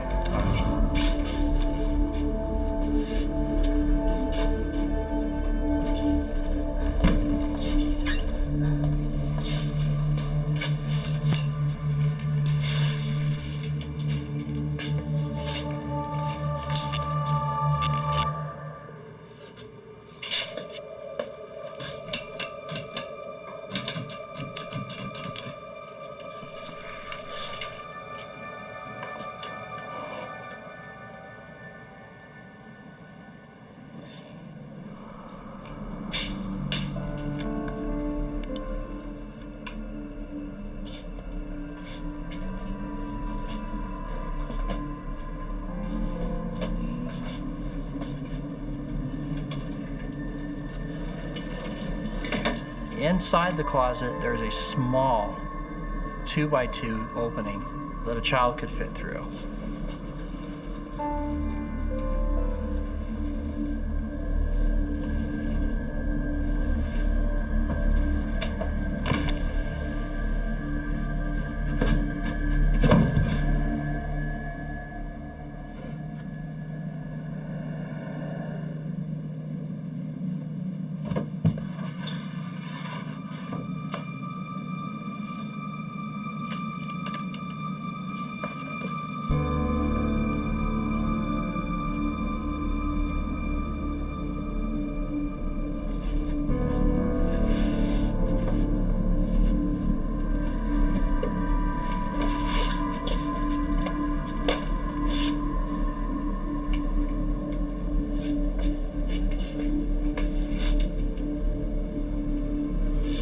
On the other side, there was a kids' area with paintings and butterflies completely hidden from the rest of the house.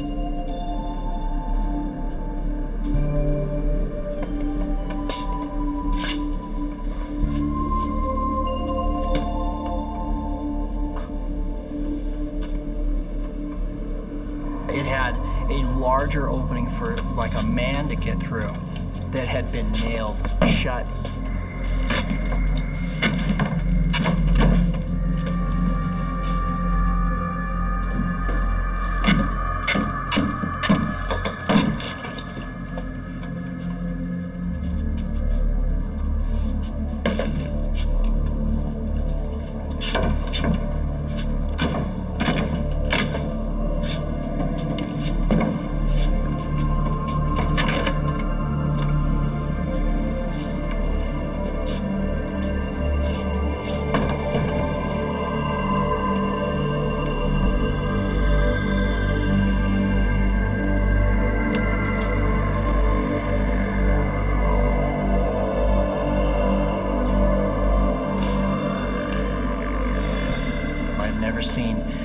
Chambered rooms off of a closet that had only a small opening like that. It almost became kind of a fascination with me, why it was there. I mean, it didn't make any sense.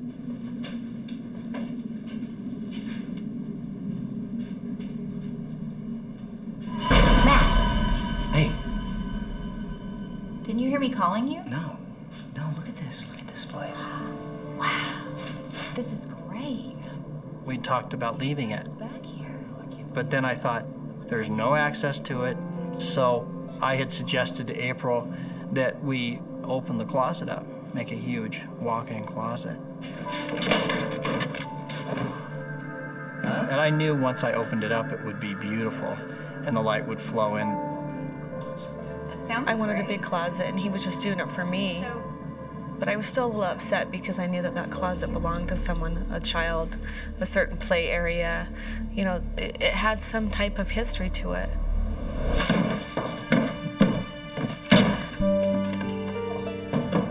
Matt gets right to work on the project.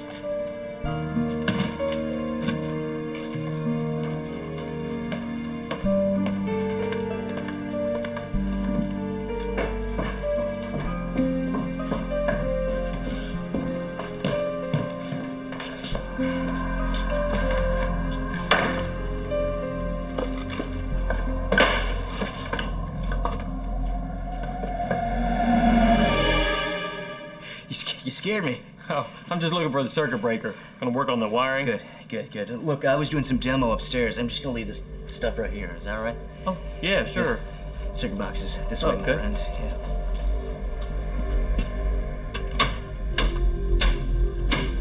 That ought to do it. All right.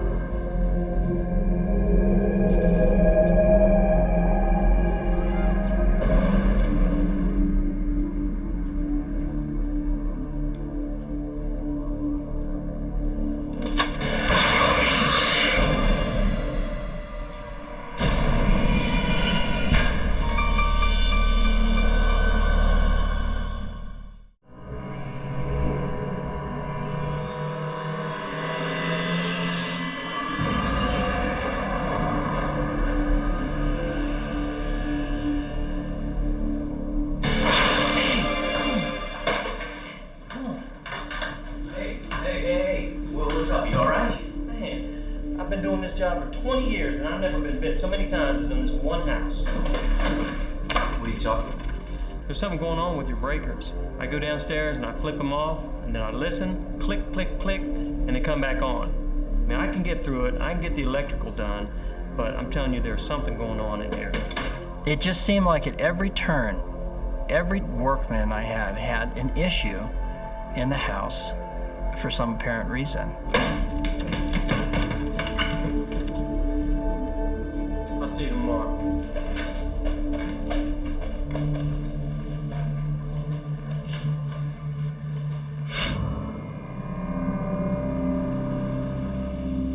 Weeks later, at their old house.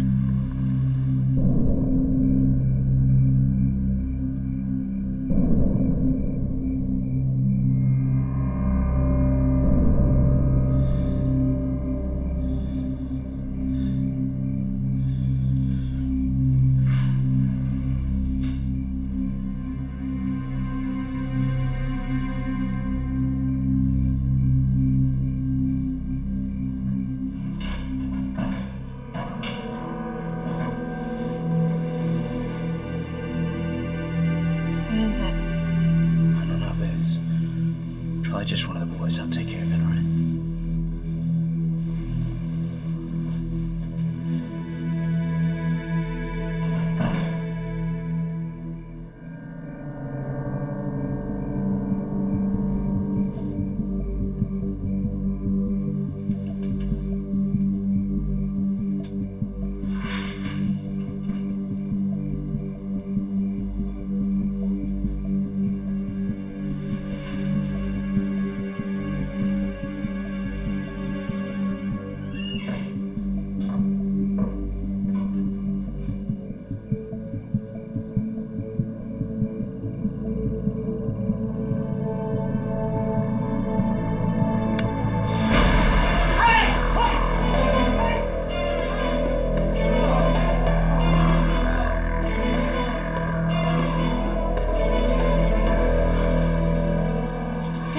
You all right? Yeah, I'm fine. It was there was a burglar.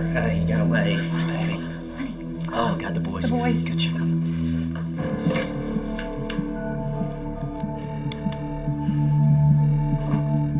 It left us with a very unsettled feeling. All right, thank you. Yeah, okay. Thanks. It's all right. They're still sleeping. Good. Yeah. Let's get this mess Don't up. touch. Just the cops will be here. They said not to touch anything. I can't believe this. What if I'd been at work? I would have walked right in on him. Though the renovations are not complete, April suggests moving into their new home. We just wanted to get away. We didn't feel safe there.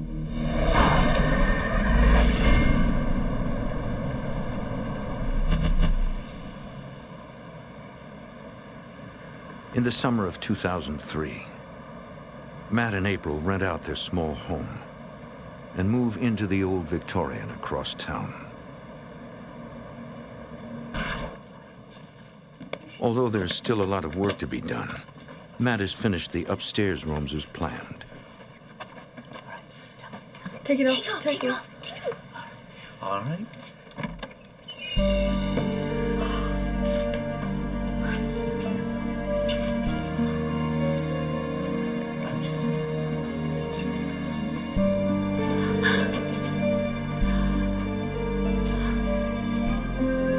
It's beautiful.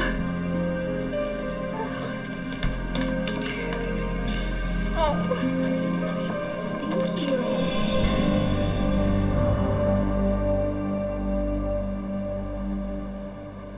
As the weeks go by, the family settles into their new home. But it's a difficult time for the devoted couple. I'm off.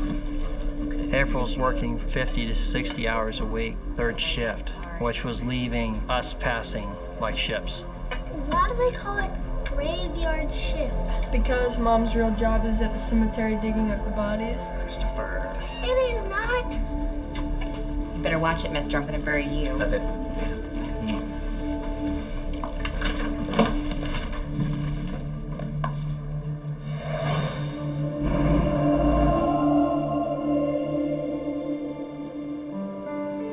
Hey. Lights out, little man. It's late. Come on. Tuck in. Tuck in. You alright? Night, bud. Don't let the bed bugs bite.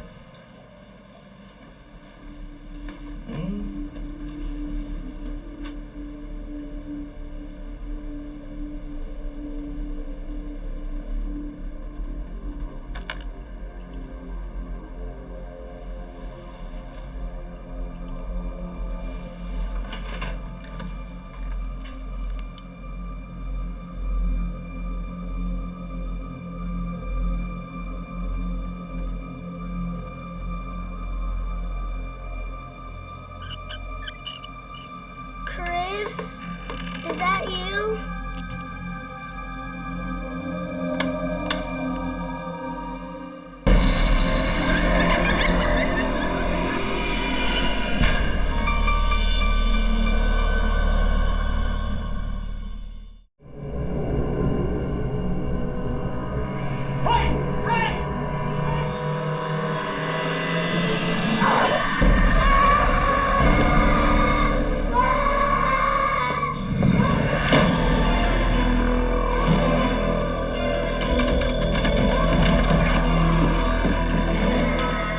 What's wrong? Hey, what's wrong?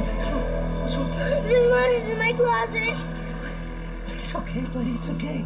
You're just having a bad dream. That's it. I'm here. But I heard noises. Look, it's okay. I'll check it out. Okay. Yeah, thanks, bud. You can go back to bed. He's just having another nightmare. It wasn't a nightmare. It was real. The noises are real. It's all right. Now, look, I'll check it out, okay? Check it out.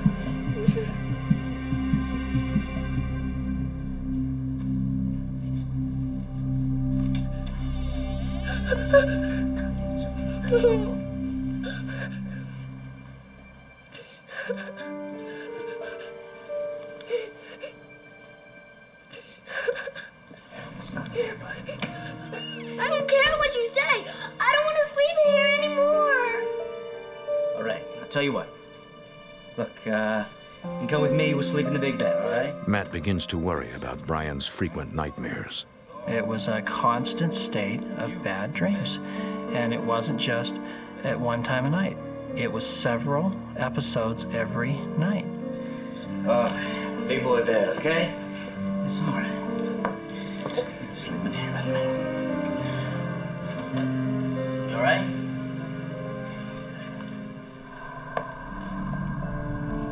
Something had closed my bedroom door.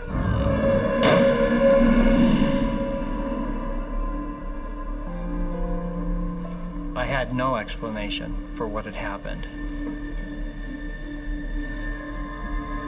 But after the door had closed in front of me, I never felt really comfortable with him sleeping very far from me.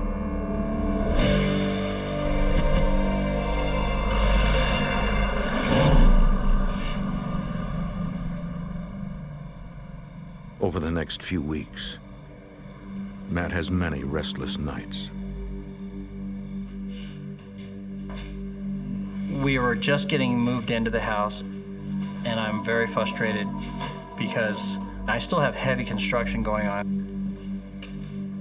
It's a mess, and I mean, everybody's, stressed out. It became more and more a problem to get any sleep.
I thought I was losing my mind.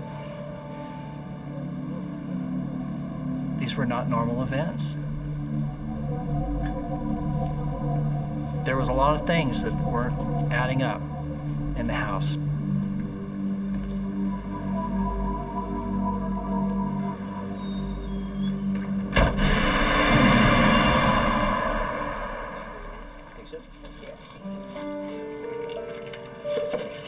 Not wanting to alarm his family, Matt keeps the strange events to himself.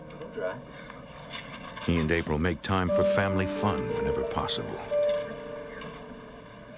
We were doing everything we could do to keep the quality of life that we wanted for the boys.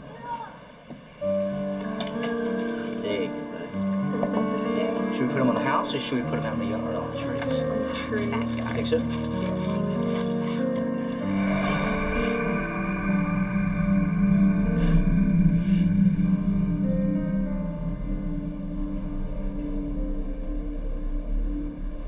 Mommy, I miss you. Mommy.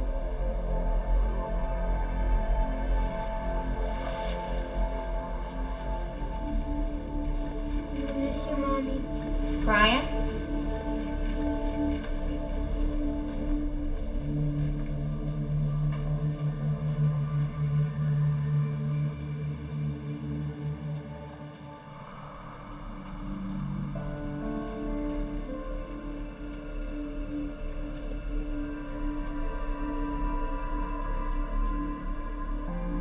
Everything seemed to be fine. I was thinking, what was that? And where did that voice come from?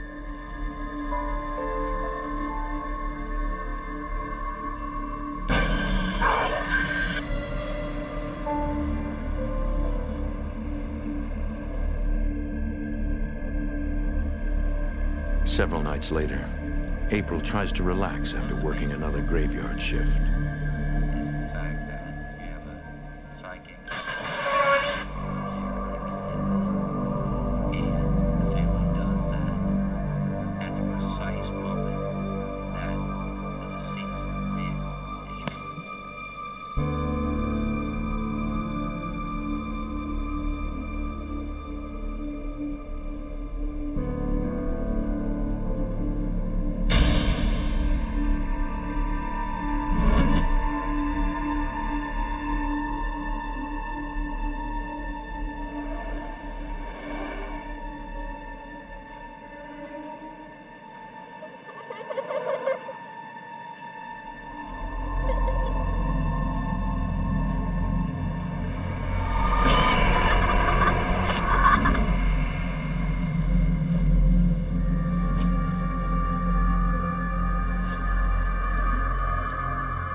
April!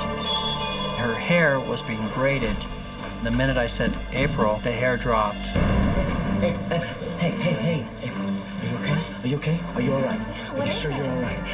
Something was braiding your hair. I saw it on the steps and there was nothing there. Matt, we need to face facts. Something is in this house. Matt really opened up to explanation. me. He said, I was just trying to protect you and the boys because I didn't want them to know what was going on. We'll call your mom. We'll have them stay over there for a few days just till we figure out what's going on, okay? Okay.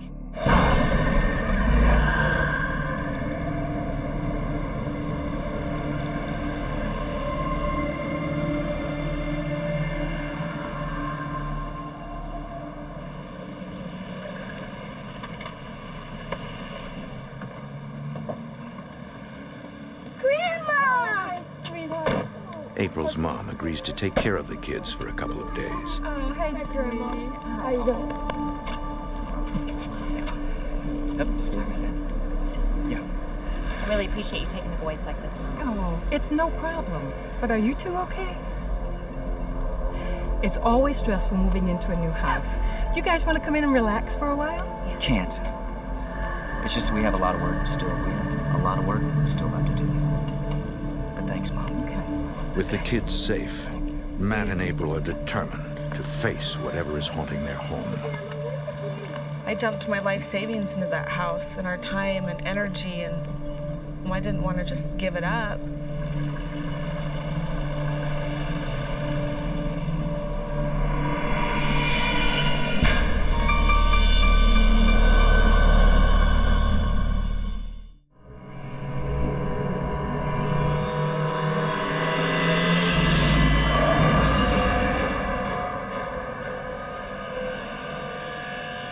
Looking for ways to combat the unknown forces in their house, Matt and April research the world of hauntings and the paranormal.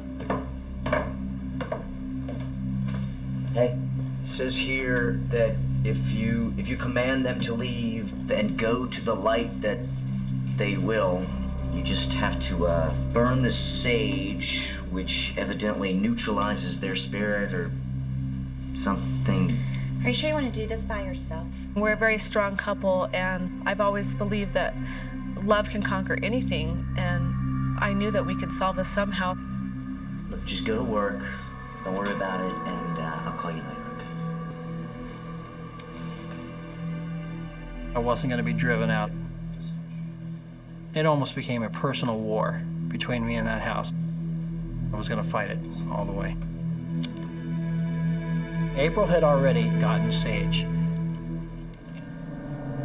People had said that sage is very spiritual. Sage could neutralize the energy of a house. I saged that house from top to bottom.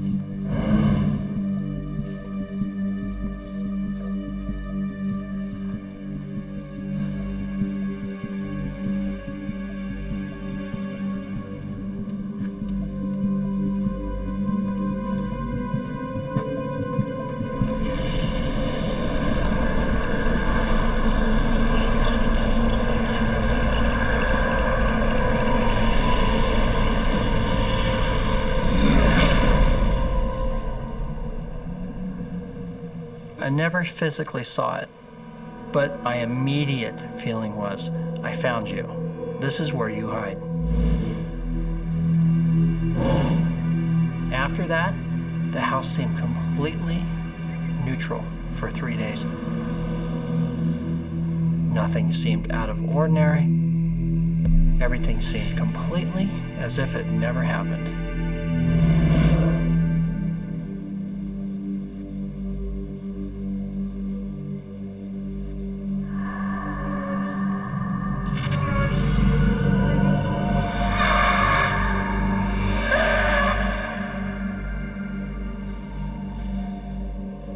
I think Brian's having a nightmare. Maybe you're dreaming Brian's at your mom's.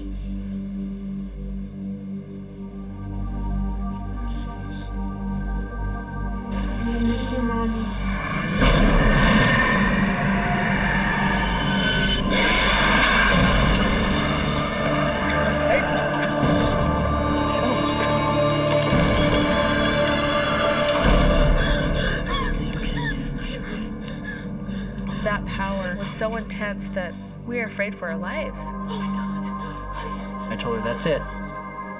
We're done. Whatever's going on, pack up your stuff, we're going. It was apparent that whatever was going on in the house, it was building power, and it was kept becoming stronger.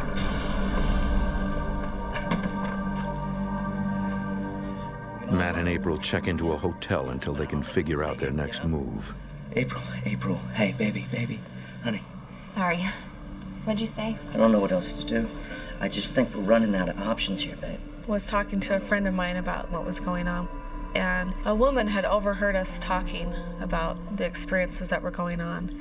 And she mentioned to me that her husband, Bill, is a paranormal investigator and gave me his number to call him. We've got to. And she told me and assured me that he could help me in what was happening with us. We need professional help.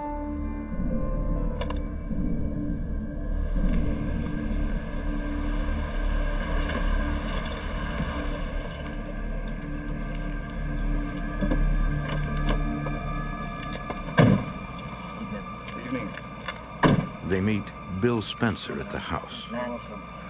Bill. Jeremy. My initial impression was skeptical, but when I met him in person, I got a sense of professionalism from him. They were very scientific. It's nice to meet you both. Yeah, here's the, It's the key, thank you. And we're gonna do everything we can to help you out. The name of our group is Insight Paranormal. We're looking for the most objective evidence that we can gather to either prove or disprove the paranormal activity that's been reported. I just don't want another family. Jeremy Spencer, Bill's nephew, is co-founder of the group. You could tell that it was very emotional for them. I honestly believe that they truly believed what they were experiencing was real. There is a certain credibility with that.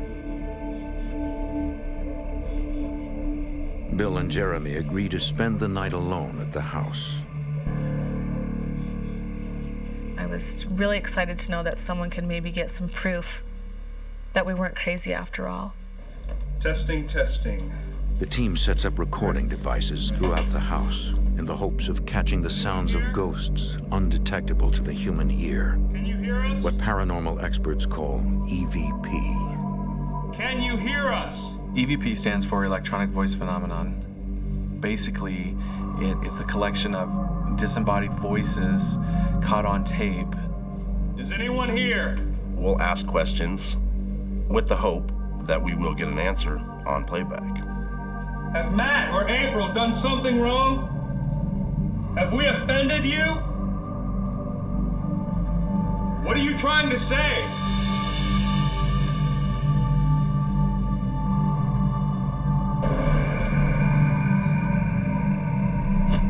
After several visits to the house, the Spencers share their findings. Come on in. Oh, I almost feel a little nervous.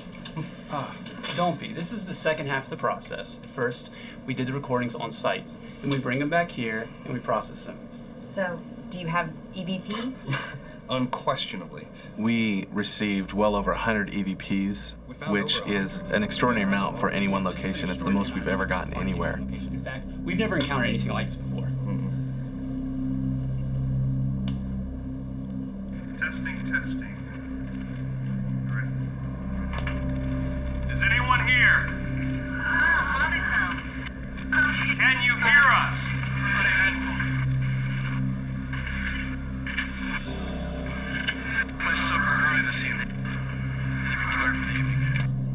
Now, most EVP is residual. Residual energy will stay behind or be trapped in space and time of any given location. There's no consciousness there, it's just an image caught in time. Stuck in space. Now, the other kind of EVPs, they're actually conscious. You ask them a question and they're going to answer. Have we offended you? The other half of those EVPs seem to be conscious as they actually respond to our questions. Have Matt or April done something wrong? There was a definite strong male voice, and there was a fairly clear, I want you out of here. What did we do to... I felt very frightened because it was directed at us. Did you hear the voice of a little boy?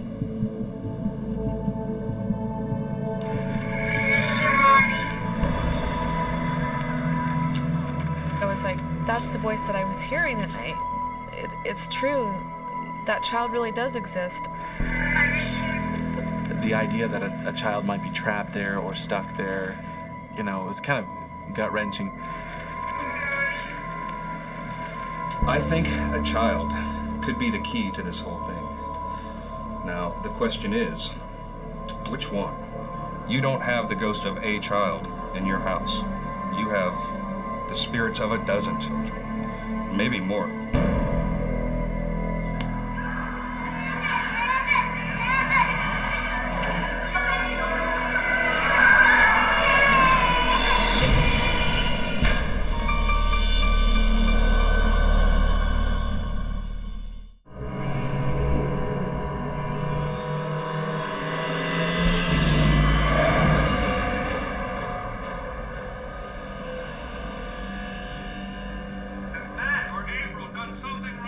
Bill and Jeremy Spencer can confirm that Matt and April's house is haunted, but unfortunately they're unable to cleanse the house of its spirits. In the days that follow, April searches for a new house, but she and Matt refuse to sell the old one. We're afraid that another family might experience the same thing that we did, and we could just never forgive ourselves for that. So we're looking for a smaller house this time. At least 2 bedrooms, maybe a small yard if that's possible. From staying in the hotels, we were kind of running out on money, and so we thought that we need to find a place for the kids to be safe and a home to call our own. Like, what happened to the big, beautiful Victorian you bought? Is it not working out? We contacted a real estate agent and told her the problems that we were having in the house. She mentioned to us this woman, Debbie. She's a clairvoyant, and she has the ability to cleanse houses. She may be able to help. Here's her card. So she gave me Debbie's number to contact her and see what she could do to help me. Debbie White agrees to investigate the house. She's a real estate broker with a psychic gift. I found that I have this ability to read things and to perceive people in the room that have passed on. And with my real estate career, I've been involved in several homes wherein I would walk into the home and find that there were, in fact, ghosts or other beings within the house, and be able to help them to leave or to move on.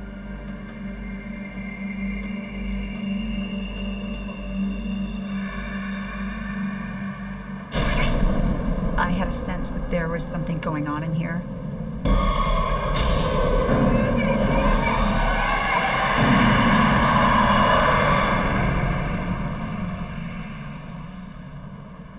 The next day, Debbie meets with April and Matt to discuss what she found.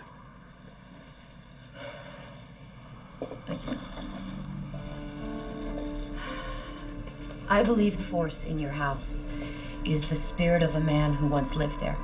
A Mormon, a polygamist, with several wives and many children.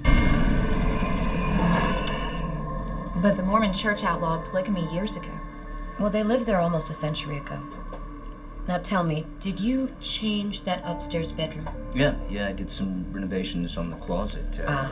Why? Well, when I entered that closet, I felt an evil presence that made me sick to my stomach. The feeling of black and evil, hiding something from me. That's where he did it. Did what? He's torturing or he's molesting these children, individually or several at a time. That's where he does his work, is in that room. What he's done has just eaten him up, and it leaves nothing but blackness. Okay.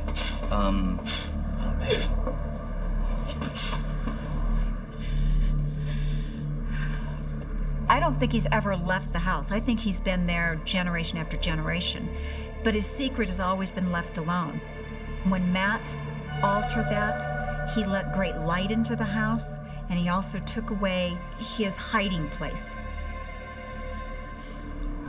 What do we do? You need to cleanse and bless that house right away. Now, I can do it, but I'm going to need your help.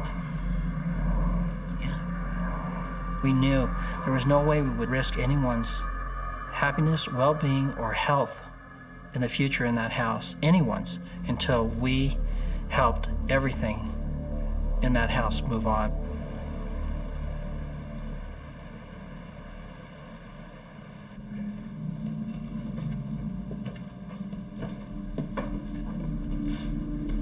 In February 2006, Debbie White performs a ritual cleansing of the historic home. Is everyone ready? Bill and Jeremy Spencer agree to record the ceremony. We had our cameras and microphones running to document, what was going on. And let us begin. April and Matt carry candles to light the way for lost souls. Debbie sprays salt water to purify the ground. I have a blessed salt water that I spray into any type of an angle to the house at the base of the floor. Is this part of the railing that was from that secret room upstairs? Yeah. Boy, I'll tell you, just 100% him coming out of that piece of wood. Anger and hostility and bitterness. I think we should take it with us. We may need it. I wanted him to have his security blanket. I think we should try to put things back the way they were. Well, she felt the reason why he was so upset is because we took it out. If we put some things back to normal, then it would help us that he wouldn't be so upset at us.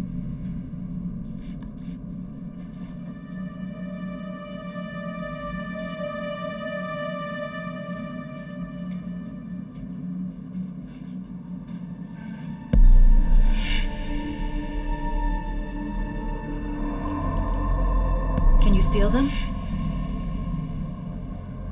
They're here.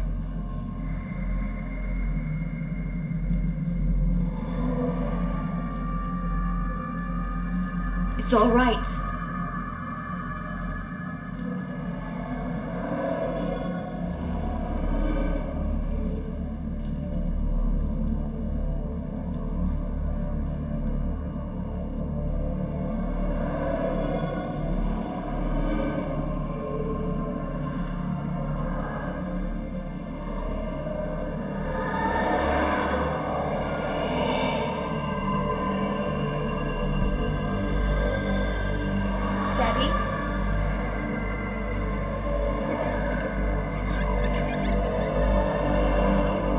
Debbie, are you all right?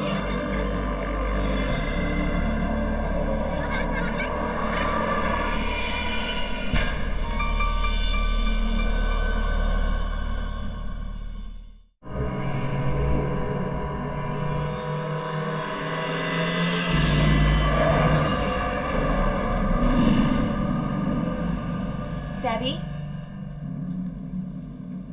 Debbie? Debbie, are you all right?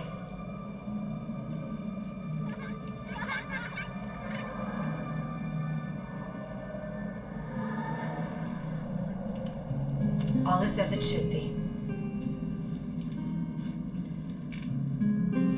Trust us. You can come out. We're here to help you. Follow us.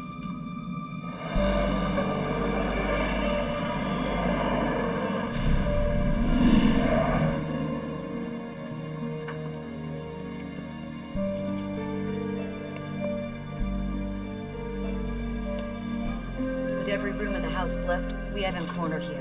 As we blessed the house, I found these children actually following us, walking with us, all knowing we were going to one location, which is the closet in the upper level.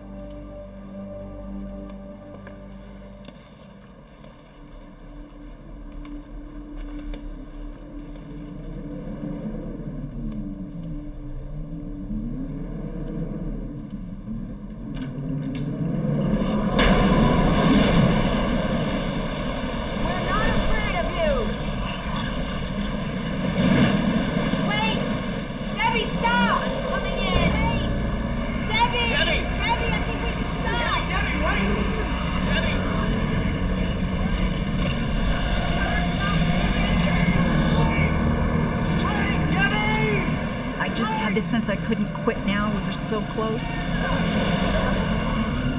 The candle! This candle represents health, renewal, peace. Don't let him out! I won't! The light! You've got to get them to the light! It won't open, it won't budge! It's nailed shut! Look out!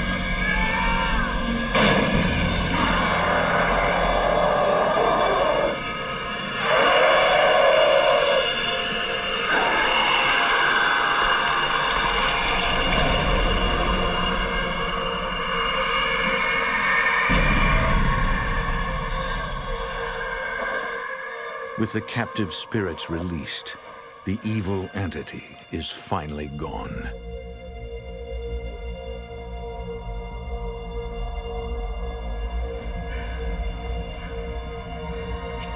You okay?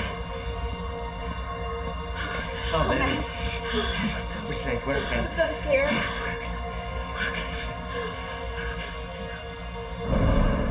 It is Debbie's belief that once the spirits have been removed from the house, the items used for the ceremony must be kept on the property to ensure the evil spirit never returns. The light the candles provided will protect future owners from harm. And then they are buried on the premises, giving them complete ownership in the home. I believe with all my heart he has left that house, and he is not coming back to that house, and he can't. And we've left these personal articles to make sure he doesn't. If someone else ever had an experience like this, I would always suggest to them to get professional help and to get out of the house right away. Because it's not worth what you put your family through to try to fight something that you have no control over. Since the blessing, there has been no supernatural activity in the house. But April still wonders about the desperate little boy who would visit her at night. Debbie believed that he just wanted to try to tell me what was wrong with him. That's why he kept coming to me at night.